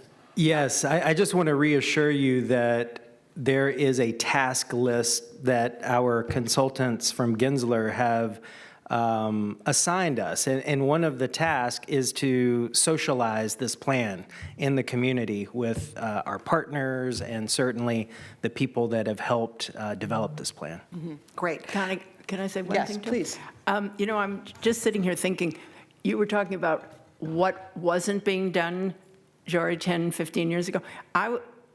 Both of us, I think, have been on the commission for 10 years, right? And many of these things were being done 10 years ago. But when I was appointed a commissioner, I was appointed by Mayor Lee. And I'm just remembering we had a little conversation. It wasn't very long, but he wanted to meet me and I wanted to meet him.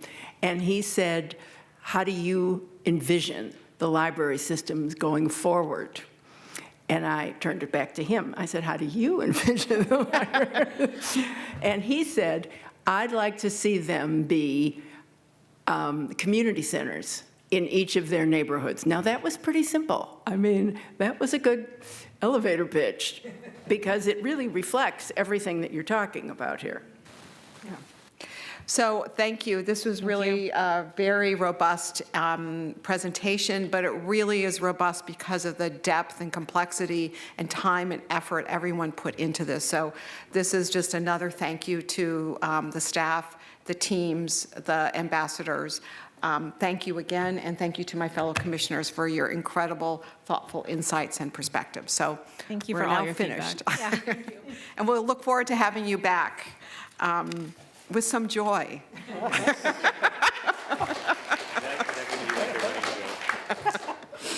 Okay, now we're going to go to the nitty-gritty. We now turn to agenda item number 4, discussion on the 25-26 budget. And of course, this is going to feel a little outdated almost because the framework is for our old strategic plan and not what we're doing moving forward. So we just have to have a little patience here in the transitions of this. So I now turn it over to City Librarian Michael Lambert. Thank you, President Wolf. A very astute observation there. As a reminder, last month, our Chief Operating Officer, Maureen, gave us a preview of the FY 25-26 budget. And this evening, our library CFO, Mike Fernandez, is back, and he's going to facilitate a more detailed presentation and discussion. Mike? All right. Thank you so much, Michael. Appreciate that. Good evening, President Wolf, Vice President Huang, and commissioners. I want to start off by, we've been doing a lot of thinking, but I'd still like to thank all the dedicated staff here at the library who really work so hard to deliver on all the budgets that we put forward, you all approve. And they also work so hard on getting these proposals together. You get to see a small slice of really everything that gets proposed because we can't approve everything. I also really like to thank Maureen for pinch hitting for me last meeting. That was very helpful. Thank you so much. I really appreciate it. Okay, so today I'll be going over where we are currently in the budget process. So the guiding principles that we use to develop the budget, our current budget environment, the state of our collections, the preliminary proposals, some additional budget context for you all, and some additional next steps.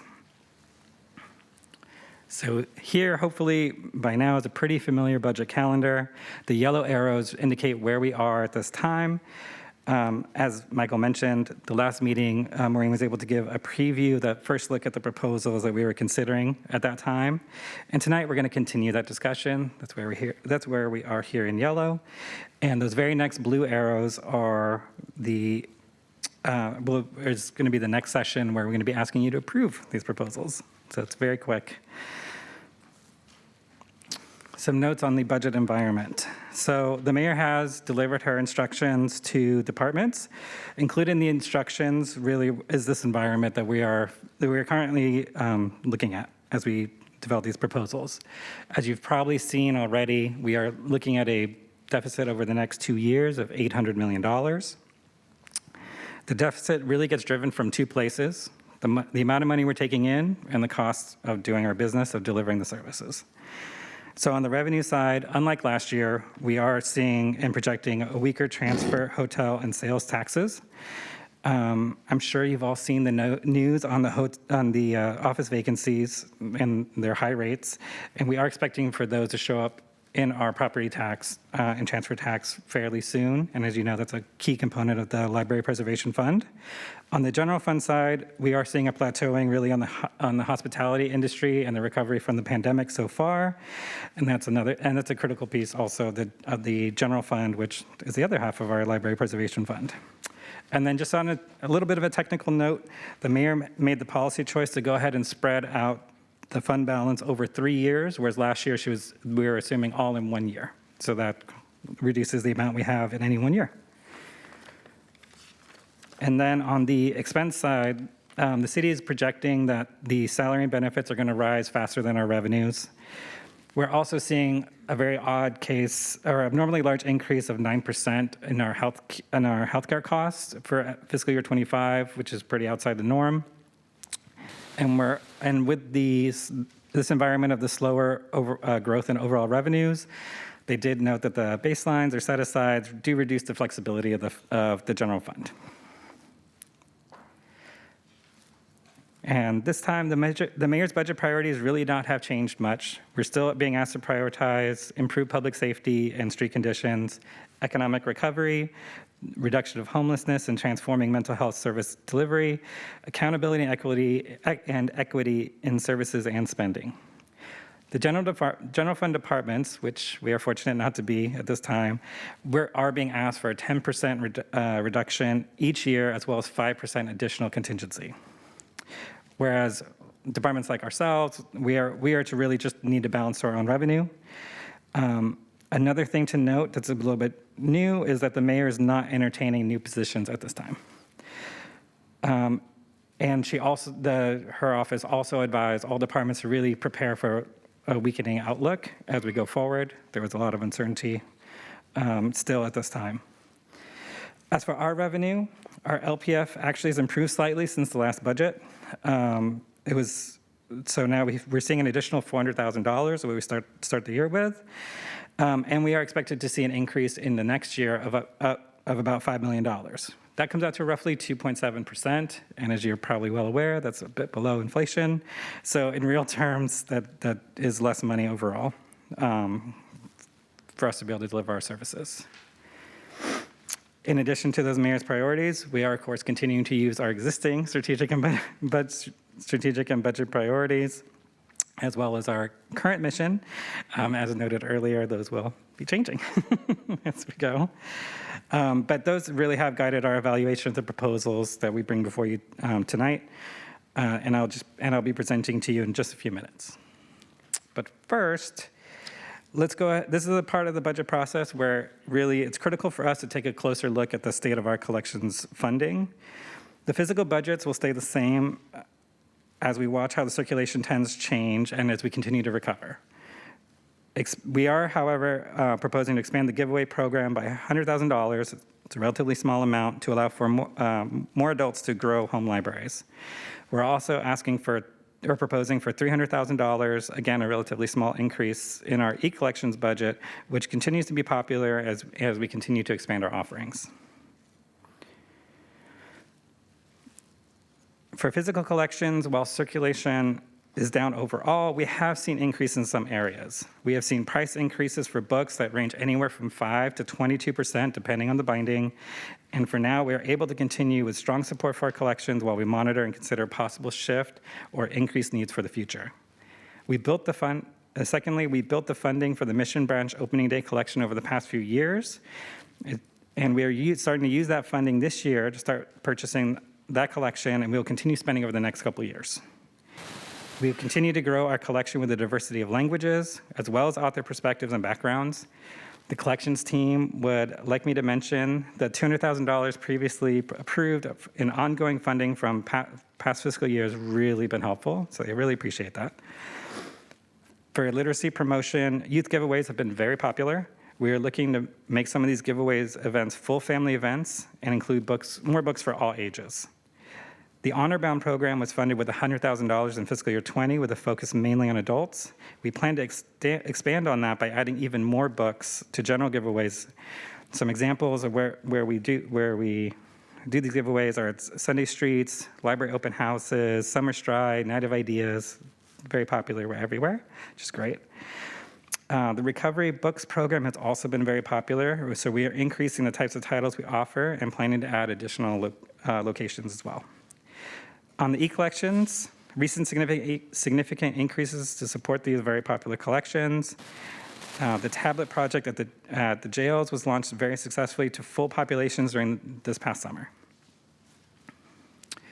And as we look over the past 5 years, you see there is a bump in funding in fiscal year 23. Just as a reminder, that was a bump for the Mission Opening Day collection, and we'll continue to, in the background, move those funds forward through time so that we can spend the money when we need it.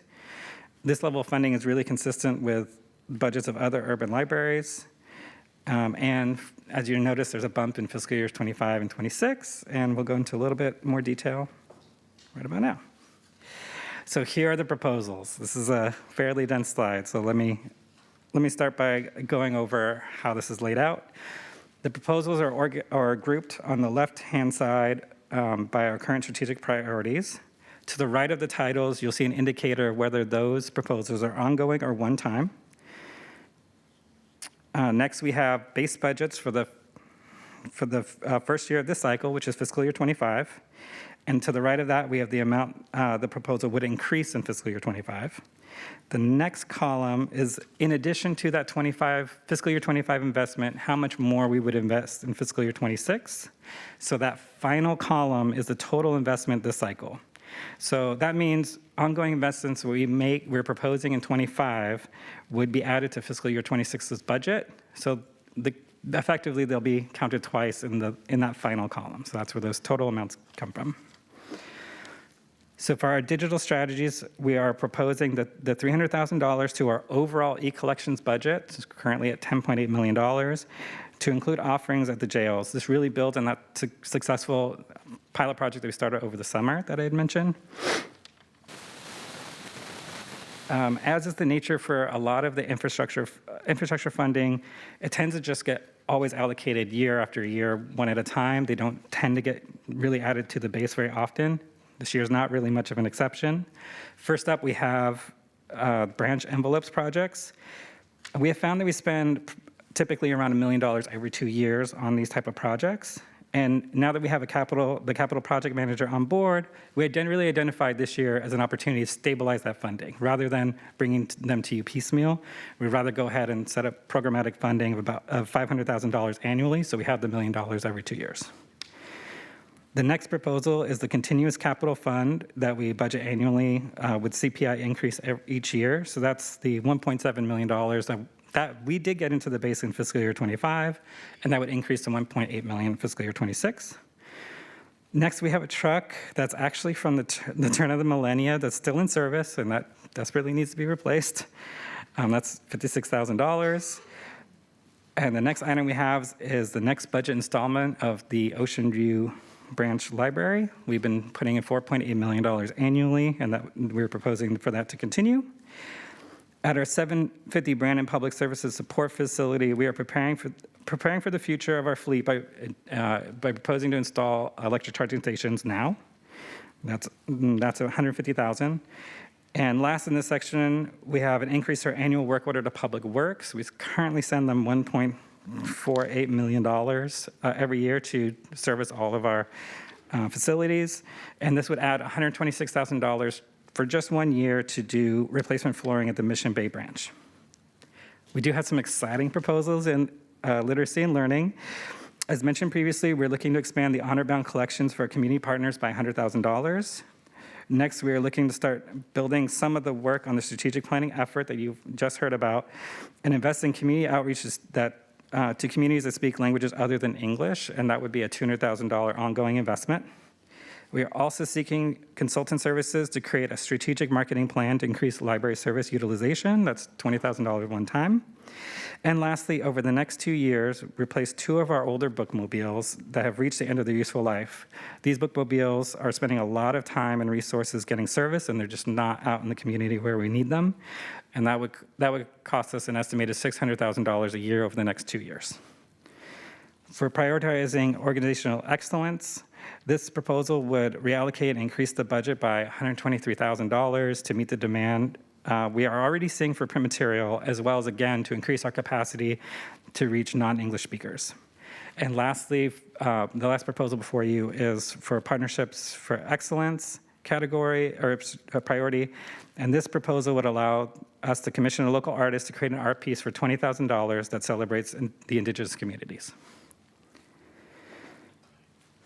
I know that was a bit of information, so I'll sum that up for you in just a second. But before I do, as I mentioned earlier, we are not considering position increases at this time.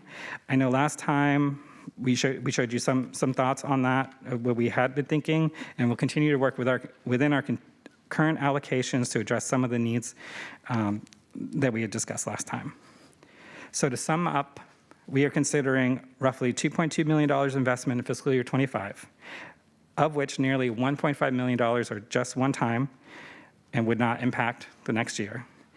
And in fiscal year 26, we are proposing $7.7 million, this time all in one time. So again, not burdening the next budget cycle with the new investments. On the second table, you see facilities maintenance and infrastructure, again, gets the lion's share. And a lot of that really is largely due to the way we budget for that kind of work and those kind of line items. So before we end, I did want to give you some additional context to consider before you begin your discussion. So first off, just a reminder, we do have the infrastructure budgets that I'd shown you in the budget proposals, but we do have $6.5 million that we were able to put into the base for this year, fiscal year 25. So although it looks small, there is $6.5 million there. I think a bit of good news, there was no change from the October preview that you all saw last time and the actual December official numbers that we got that could indicate that revenues are stabilizing a bit since there was no revise. So that's potentially good news. Also, this is a labor contract year. And what that means is that basically all the labor, or most of the labor MOUs are open this year for negotiation. So we really don't know what the actual salary and fringe costs are going to be, and we're not going to know until the summer. So we do want to keep that in mind as we're considering this budget. And then lastly, as you were just discussing, we do want to take into consideration that we do have a new strategic plan that will be implemented in future cycles. So just something to keep in mind. And lastly, looking ahead. So this month, we're refining the budget proposals, and we're looking to confirm our interdepartmental work orders. That sounds like a technical term. It's the work, really, that we request from other departments to perform for us. For example, Public Works, we ask them to go ahead and maintain our facilities, or landscaping or other things we ask them to do. And next month, which really is just a couple of weeks really from now, we'll be requesting your approval for our budget. And with your approval, we submit to the Controller's Office and the Mayor. So thank you very much for your time and attention this evening, and I'll be here for questions.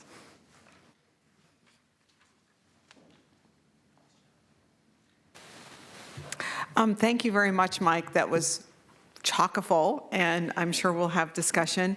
But first, we're going to open it up for public comment here in Corrett Auditorium. So for anyone, public comment's now open. For anyone who would like to make public comment on this agenda item, you may do so now. Thank you.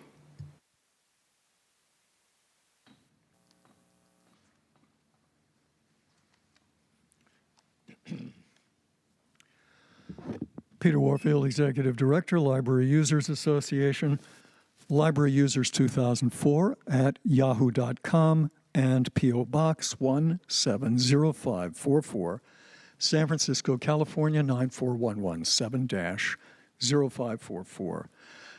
Many of the objectives, I hope that we're still following the strategic priorities that it says we're following. You haven't yet approved the new one.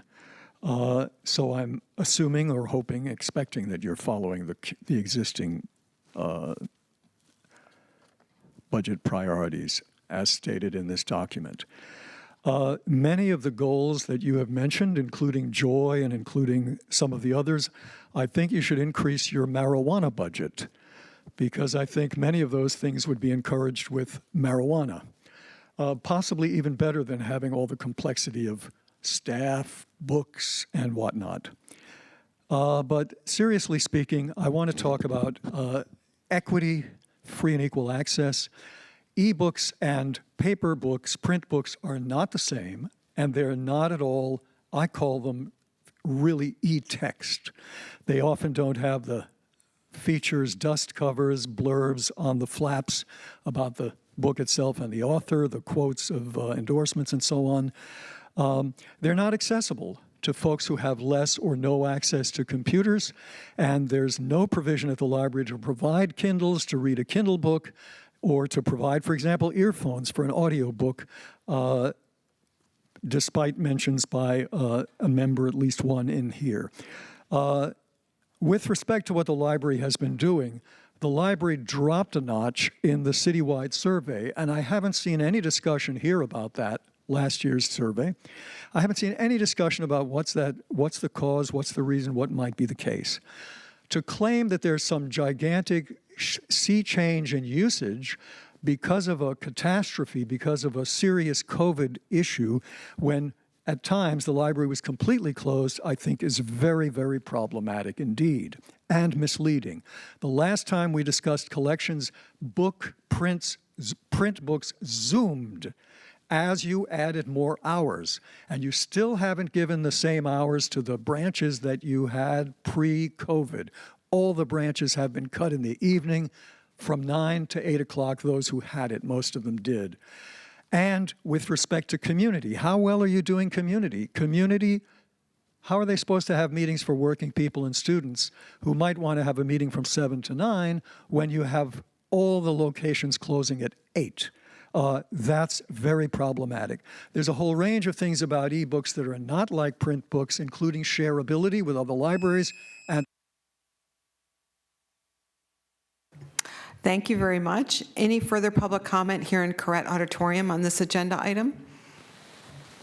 Seeing that there's no further public comment is now closed, and we will now open this up for commission discussion. Before I turn it over to the fellow commissioners, I just want to thank you, Mike, for your great presentation and very thoughtful work, and all the staff, because these numbers have a lot of hours behind them and thinking behind them. Before we proceed, I just wanted to ask one point of clarification. In past years, we're given options. And is that something that happens at the next meeting? I just wanted some clarification there. Thank you. Yes, that's correct. Yes, at the next meeting, we will, okay. Yeah, at the next meeting, we'll be presenting you with options. Okay, great. Thank you. So Commissioner Huang. Thanks, Mike. I just have one question about the e-collections investment for our JARS patrons. I'm reading 300,000 in ongoing new investments, and I'm also reading, it also said 800 patrons, is that right? I have it on page 52 on the slides here. Sure. Our Chief of Community Programs and Partnerships who oversees this program, and Shelley's also here, they can speak to this. Oh, great. We have the whole team. Anyways, I'm looking at the numbers on page 52 on the slides. The last bullet reads, expand JARS access to Hoopla for 800 inmates. And then that was 2 pages later on 54. That is the first line, enhance the e-collections budget to include offerings at the jails. And that's a $300,000 ongoing investment. Okay, if that's right, is that expensive? That feels like a lot. So to clarify, I don't know if you used Hoopla, so that we're providing access to music, books, comic books, magazines, and TV and film. So it's like an entire library collection in e-form to these people who have never had access to it before. So it is expensive because it's a brand new thing. And I would say it's probably less than what we pay to individuals who are using our resources here, because, you know, an Overdrive ebook could be $80, and it might only circulate for a couple of people. So when you do the math per patron, per patron, what is that expense per patron? $375. Feels like a lot to me. Well, it's also not, it's 800 people can be housed at any given moment. Yep. So somebody might come in and be there for 3 days.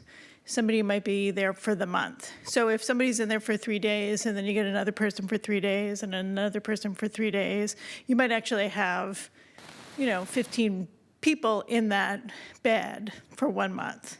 So you can't really just take the number because we don't know exactly how many people are in. Yeah, it's more about, what you're saying is like the 800 is like a... How many beds? Yes, like how many like users, not necessarily unique humans, let's say. Yeah, so when we look at patron usage, it goes up and down. It's only been 4 months that it's been at full capacity. And so we've had like 1.2, like 1,200 people use it 1 month. And then another month, it was only 700. So it kind of, it's the... And that's in the current system right now? Right. It's just because it's only been up for 4 months. So we're still, testing. Okay. So it depends on how many people are cycling through the jail and how much it's going to cost each month. Because each person gets, I'm forgetting, I want to say it's the 20 or 30 checkouts. 20 or 30, per month, but if you're only there for 3 days and use all 30 of them, and the next person comes and is there for 10 days and uses all 30 of them, we could go through a lot of people. So it's 800 beds as opposed to patrons. Gotcha. So I think my sniff test, I don't want to like litigate it in front of everyone here, but my sniff test is saying to me that this is kind of a lot. I would love to see some backup on other contexts on just like, what is the rate we're paying outside of this, like all that kind of stuff. Because when I do the very basic gut check math, if we're spending 10.8 across, call it 400,000 patrons in the system as it is today, and that's like an order of magnitude less than the per bed rate that we're saying here. I know I'm comparing different things probably. Very, very different, because out of our 400,000 active patrons, a very small portion of them are Yes, using so I know I'm missing information here, Right. but what I'm saying is like just even in whatever's on the page is triggering like my sniff test to say we need more to know more here. It just feels like a lot, but and of course like I'm comfortable sort of like with the idea, but would love next time to have a little bit more backup data to support this one. Yeah, we can do that. And just so you know, the average cost per checkout is, for most things, under $2, more around $1.60 a checkout, which is really low. With our e-collections, we start to think about it in terms of if we hit $4, we start considering per usage, maybe we should let go of that product, because that's a lot per checkout. The only thing that's more expensive is when people watch films, and those are $2, $2 to $3 per film, depending on the film. So in terms of per use, it's way below our average, if that helps. So like cost per checkout. Gotcha. That's how I think of it, because it's really, I mean, they Gotcha. just So go- you're saying, yeah, so you're saying the right metric to look at for gauging this is how many checkouts do you think each bed would incur across all these different formats, and then compare that to the weighted cost per checkout average elsewhere. And Hoopla is our cheapest platform that we have in terms of cost per checkouts. Okay, good to know. Thank you. I'll just add one more additional data point for context. These vendors, they license content differently. Overdrive, Hoopla, Canopy, Flipster. And so for Hoopla, correct me if I'm wrong, Shelley, but it's more of a pay per peak model. So however much utilization, that's how much we have to pay for. So, I mean, we don't really put in a constraint on how much utilization can occur, but in the end, we get the bill, and it is a very popular service. Does that make sense? Well, but we do, and I wish I remembered, I think it's 20 checkouts per patron per month, but because they don't usually stay a full month, might be doing the 20 checkouts in a week. So they really go through a lot of music, which is really, really cheap. It's like a little over $1. So they're just listening to a lot of music in there, which is good. I think it's giving them something to do besides sit there and with their thoughts. So, and they don't use a lot of the ebooks, I think, because we still provide them the physical books. So they're using the media and then using the books to do the reading. So. Thank you. Any further comments or questions? I just want to, I think that says that we're looking forward to our options next month and and some further clarification on this. But this really, I think the city, as citizens of the city, I think we're all concerned about how the budget cuts are going to impact our daily lives.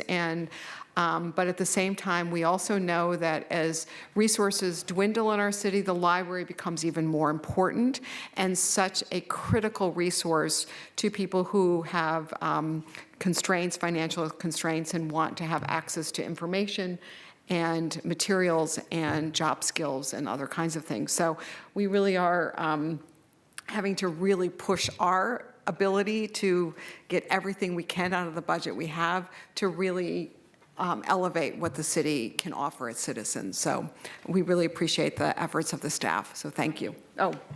Commissioner Lopez. This is more of a clarification question on the same topic. How, or if I recall many meetings back, there is a grant, right, that supports this program as well? That's true. The grant funds staff positions. I want to say 3 FTE off the top of my head, and those positions are temporary. So that work, it was a project, and it's very specific about studying our best practices and amplifying the work that we're doing in the industry. And so, we're looking at that work, and, the management team will have to consider what we're able to sustain and, how we're going to continue to advance this work at the conclusion of the grant funding. But the grant funding doesn't fund the collections. Okay, thank you for clarifying that. Thank you. Thank you. So thank you again for your efforts, Mike and Maureen and the whole team. And we look forward to revisiting this in a matter of, I think, just 2 weeks. So you better, get going with getting all the further information that I know you're waiting from the city to get. But really appreciate the effort and knowing that we are so essential in this coming 2 years with the budget deficit the city is facing. So thank you. Thank you. So now we turn to item number 5, which is the discussion and it's a presentation on the city librarian's report.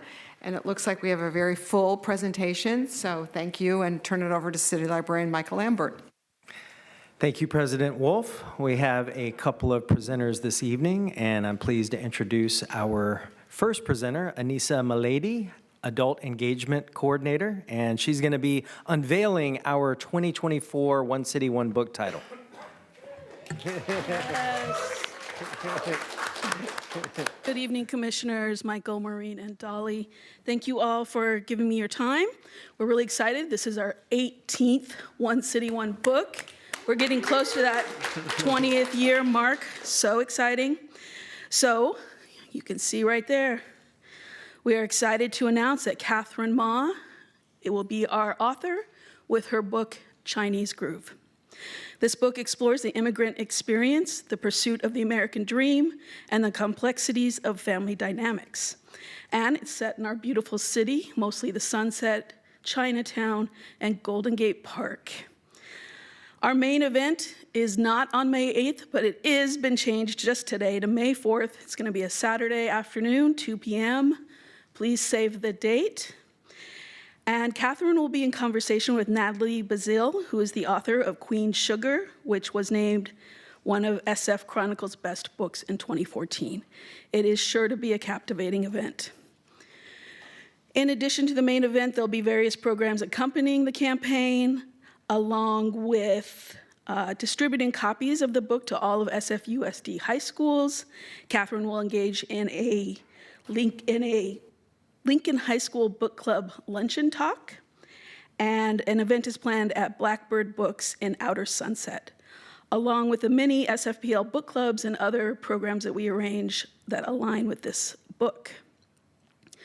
Our next public citywide social media announcement of this campaign, so this is just our first announcement. Don't go share it with everybody, because we really want to launch it out, and it's going to be happening on February 10th to align with Lunar New Year. The graphics and marketing team and I are diligently working on a comprehensive marketing plan, which includes a beautiful banner on Grove Street, the huge one, and detailed brochure with discussion guide, reader's guide, questions, and the programming lineup. We are looking forward and enthusiastic about sharing more details as they come into place regarding our celebration of Chinese Groove. The book promises to be a significant part of our library and city's ongoing efforts to celebrate Asian American, Native Hawaiian, and Pacific Islander Heritage Month.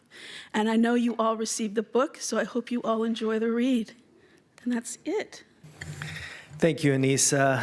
And I am most of the time a nonfiction guy, but when I do read fiction, it's usually a One City, One Book title. And as a resident of the Outer Sunset, I do want to applaud the committee members. I know President Wolf, Commissioner Mall, Anissa, Michelle, and probably many others who I'm missing. I really enjoyed this title. It's fun. If you're a San Francisco resident, you're really going to have a lot of fun with this book, so I highly recommend it. Well I done. think everything you said, Michael, it's fun, but it also has like some deep issues in it. So It does, I think it's indeed. going to be a really great. Yep, thank you. All right, our next presenter is Shauna Sherman, the Program Manager for the African American Center, and she's going to be presenting on our More Than a Month celebration of Black history, culture, and heritage. Shauna?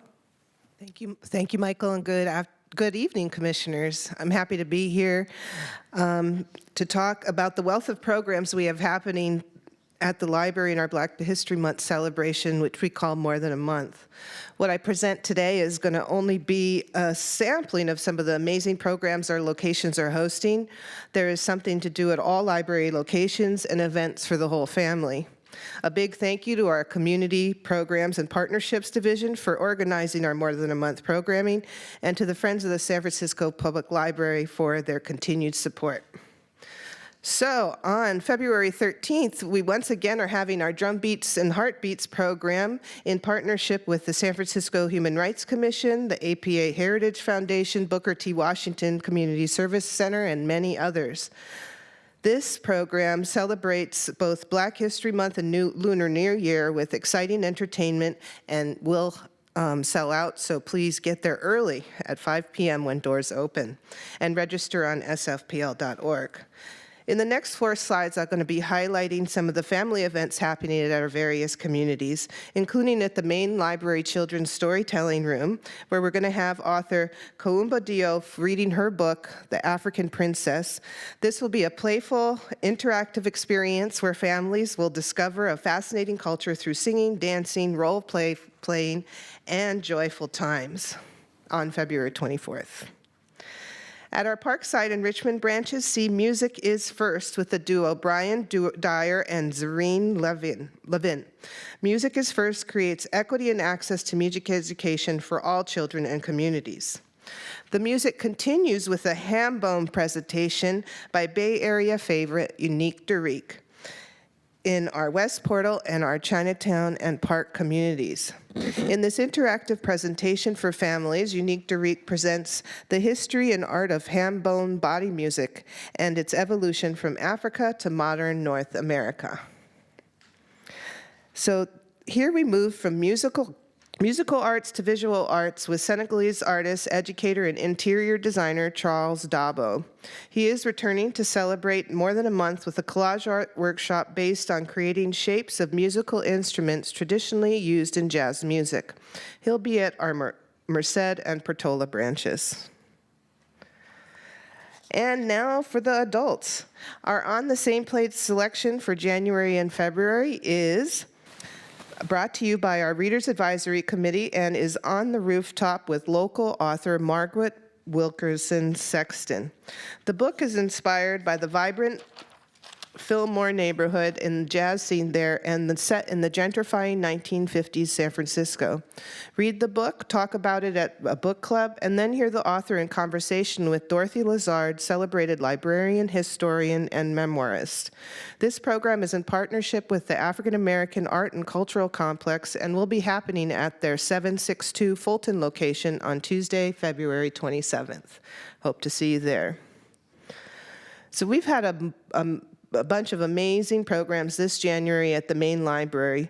Starting on Sunday, January 7th, where over 100 people came out to hear archivist and photographer Louis Watts talk about his book, Harlem of the West, the San Francisco Fillmore Jazz Era. This book was actually served as inspiration for Sexton's novel On the Rooftop. On January 11th, I was happy to be a part of the opening reception for We Were Here, an exhibit with San Francisco Arts Commission and San Francisco Public Library artist-in-residence Tania Lunsford Links. Her work explores the Black American presence in San Francisco from the late 1800s to the 1906 earthquake through the oral history of Aurelius Alberga, which she found in our collections. Tania will delve deeper into the topic on February 7th when she interviews Dr. Albert Broussard, who interviewed Alberga in 1976 and is also the author of the book Black San Francisco. This program is in our virtual library and the exhibit is up on the 3rd floor through March 1st. On Tuesday of this week, we partnered with the Mickey Mang Gallery at 419 in hosting button making, book giveaways, and library card signups at the opening of their new exhibition, Cross Currents, which explores the dynamic relationship between Black and Asian communities. Visit the exhibit at 419 through February 16th, and don't forget to check out the free book library provided by the library. And thanks so much to our Collection Development Department for those amazing books. Everybody was very happy to receive them there. On Thursday, January 5th, at our main library, don't miss the opening reception for our exhibit, Toward a Black Aesthetic, featuring Kenneth P. Green Sr.'s photographs from the 1960s and 70s. Green Sr. was the first Black photographer in the Oakland Tribune and also a prolific photographer of street life. The exhibit features images of Black women in our Jewett Gallery and scenes from African Liberation Day 1972 in the African American Center. The evening will include a table talk with Kenneth P. Green Jr., who holds his father's archive. And this is an exhibit that can't be missed. If you can't make it to the opening, it'll be up through April 21st. Also keep a lookout for a panel discussion on the meaning of African Liberation Day on March 17th in the African American Center. There are two events happening this Saturday, January 20th. The first at the Noe Valley branch, Yvonne Hines of Yvonne's Southern Suites in the Bayview shares insights on starting and running a business, the authentic Southern flavor of her desserts, they're very delicious, trust me, and her favorite dishes. A pie tasting is included, so there is limited space. Reservations are required. At the main library 5th floor computer room, explore the historic and current Black newspapers, including titles like the Pacific Appeal and the Chicago Defender. Please also register for this event. And for more on Black newspapers, on February 17th in our virtual library, unpack artist Fahim Majid's sculpture, Freedom Stand, which is on view at the Highline Park in New York through April, to learn more about the significance of the African American press and how it inspires today's modern artists. Moving on, the African American Center will be hosting several events in more than a month, starting on February 1st, where we launch a new author series featuring African American women sci-fi authors in partnership with Sister Sci-Fi, a Black sci-fi focused online bookstore. The first author to be featured is Kemi Ashingiwa for her novel, The Splinter in the Sky. Later in the month, we will also have two virtual events. The first on Wednesday, February 28th, featuring Dr. Tanisha Ford, who is author of Liberated Threads and Dressed in Dreams, who will be in conversation with Dr. Tiffany E. Barber to contextualize the Toward a Black Aesthetic exhibit and the influence of African American women's fashion throughout history.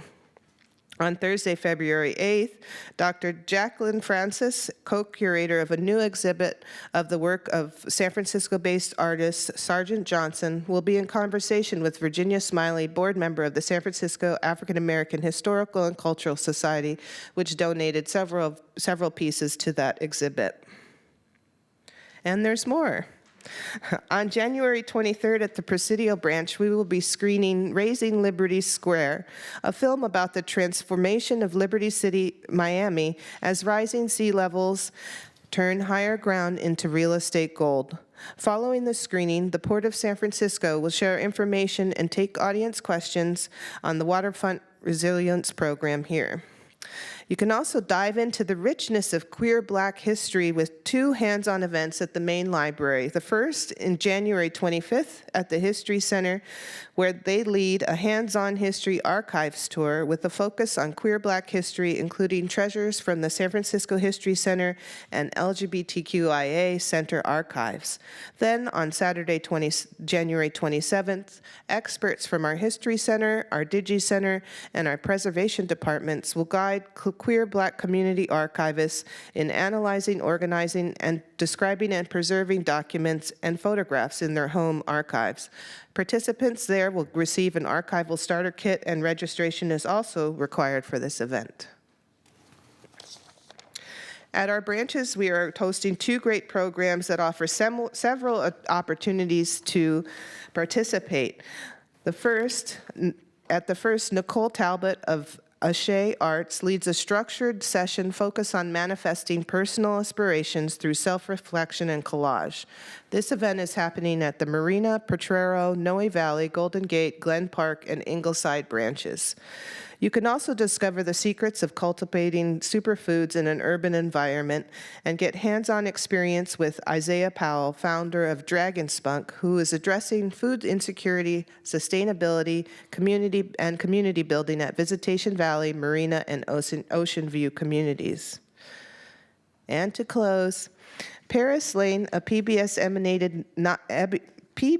Emmy-nominated actress and singer, shares insights into her audiobook project, Abella, A Voice for the Voiceless, a book that explores themes of hope, dreams, and the healing power of music. And we are excited for the return of Cole Thompson-Reedus of SF Opera, who will present a historical survey of Black voices in American opera. See this presentation in our virtual library and in the Bernal Heights and Western Addition communities. As you can see, there is much the library is doing during our More Than a Month celebration. Find information on all these events and more at sfpl.org by clicking on the More Than a Month icon on the front page. And be sure to come back after February because we offer enriching, community-driven African American programming all year round. Thank you very much. Thank you, Shauna. That is an incredibly robust lineup. I must say, I attended the Tania Lunsford Links exhibition opening last week. That was a fantastic program, robust turnout, filled our African American Center and third floor. Very engaging. Well done. Thank you. And that concludes the City Librarian's report. Thank you very much. Before we turn it over to commission discussion and questions, we open it up for public comment here in Corrett Auditorium. Public comment is now open on this item, City Librarian's report, so people may offer their comments. Thank you.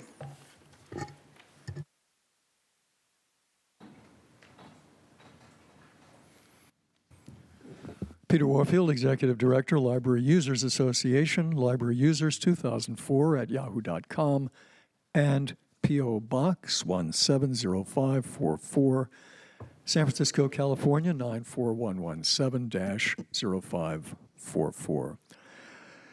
Thank you very much for having the presenters and to the presenters. It's always terrific to hear what's going on at the library, what programming there is, what resources there are. I only wish actually that something that I said before were also on your agenda, and that is a little bit of explication of what the library has in the way of assets, for example, with respect to collections, with respect to special collections, with respect to historical material, with respect to databases.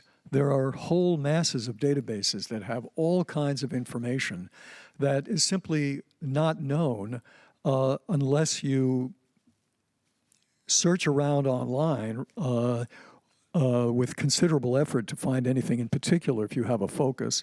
Obviously, you can certainly ask librarians, who are also very helpful, and I wish that they were given more prominence in terms of their value to the library in helping people to navigate the whole system and what all is available. While it's presumably assumed that librarians are there to help people figure things out, I think it would be useful to actually publicize what all they can do. I've asked for advice on where to find particular information, how to find consumer reports, how to find certain books, how to find topics, and especially the databases that I'm not particularly familiar with yet, but that offer a great deal of material which can be pretty obscure to the public as to what it is, where to find what, and so on and so forth. There's also quite a bit of overlap, but that's not clear either. In other words, what database can I get to look at the New York Times? What has the image of the newspaper versus what has just the text of particular articles? how current are these resources. Some of them are holding back for 3 months, and it's fairly complex but also very extensive. So thanks very much for giving us a guide through what we have here, and I hope that we could expand that for other aspects of, for instance, standing collections, materials, and staff. Thank you very much. Thank you very much. Any further public comment here in Koret Auditorium? Seeing there's no further public comment is now closed on this item, and I now open it up for discussion among the commissioners. Are there any comments? There's certainly, I just want to say, Shauna, it's just amazing what you have pulled together, but I also know it's the whole team that came together on that. And really, Anissa, I know Susan and I both love serving on the One City, One Book. It's our own private book club, and I know we have to get started already on reading a lot of books for next year, but we do enjoy it. And I just want to mention that due to some changes in schedule, that the event will take place now on Saturday, May 4th at 2 p.m. And I just encourage, first of all, read the book, and also come to the event, because it's always so illuminating when the author does present. So comments, Commissioner Ono. I thank you, Anisha and Shawana. I did read The Chinese Groove, and I'm ahead of One City, One Book this time, but I want to make any announcement about it. But it's amazing, so I thank your whole committee, and I know these two have been on it for a while, so thank you very much for what you do. And more than a month, it's an entire year of what you do with the African American and Black History Month. It's just, I really enjoy a lot of the programming that you do, and it's so innovative this time. I wanted to learn about the microgreens, so I might attend that one. But thank you very much. Thank you very much. Any further public comment? Commissioner comment? Well, given that there's no further commissioner comment, just want to, on behalf of the commission, thank the entire staff for the incredible work you do to make public programs such a dynamic and robust opportunity for residents throughout the San Francisco area and beyond. I love that they're all free. I love that they are accessible. I love that there are some that are online for participants to join in who can't make it in. And I love that they're really touching every branch, every community. And I love the phrase more than a month, because it really is, everything we do here is really so wonderfully embracing of so many different perspectives and communities. So thank you so much. So we are now finished with the main part of the agenda today, and we will now move on to item number 6, which is adjournment. So before we adjourn, we open it up for public comment on this agenda item. Public comment in Koret Auditorium is now open.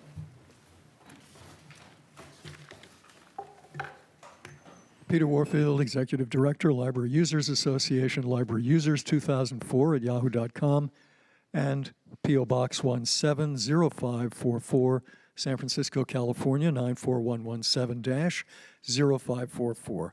That's the speed that I usually give it, and it costs me 15 seconds out of my 3 minutes, but I do it for a reason.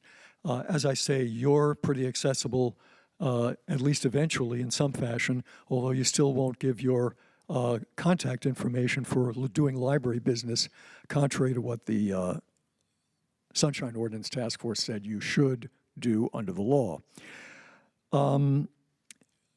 As I've said before, I don't think you should adjourn until you insist that your agenda include an item, typically at the end of the meeting, for future agenda items that you would like to see on the agenda.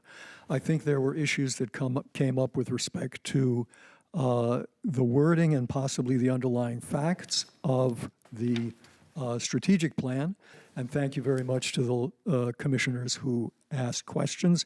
But one of the things that I think is important is, what do we measure when we measure circulation?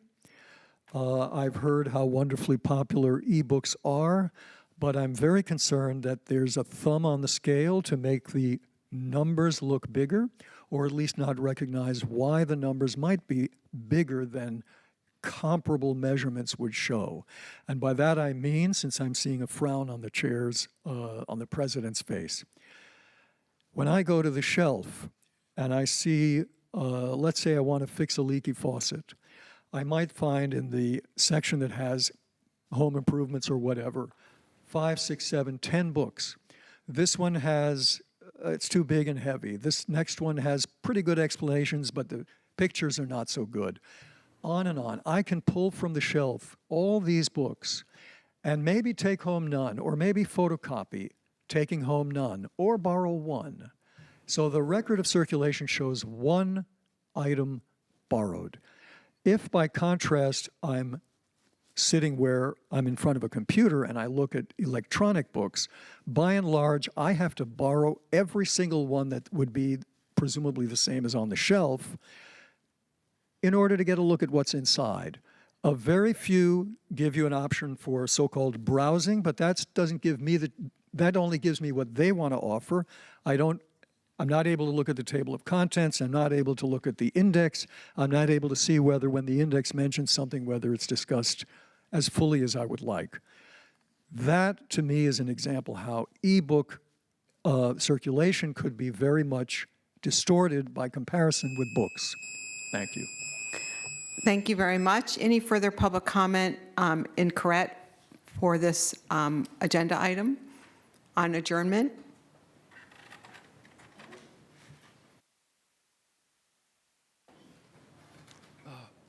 Hello.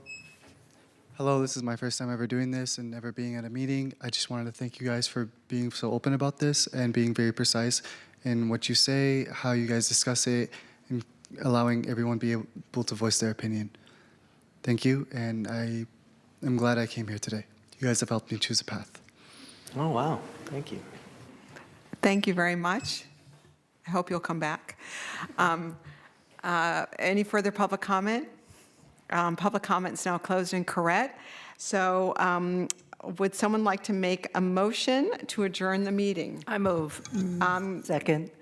Okay, we have a motion from Commissioner Mall and a second from Commissioner Ono to adjourn today's meeting. I'll take the roll call. Commissioners, please say aye or no when I call your name. President Wolf. Aye. Vice President Wong. Aye. Commissioner Ono. Aye. Commissioner Mall. Aye. Commissioner Lopez. Aye. Commissioner Bolander. Aye. The motion passes unanimously. The meeting is now adjourned. I just want to alert you to next month's meeting is on February 1st. And make sure that you have that in your calendar because we'll be back in 2 weeks. Thank you very much.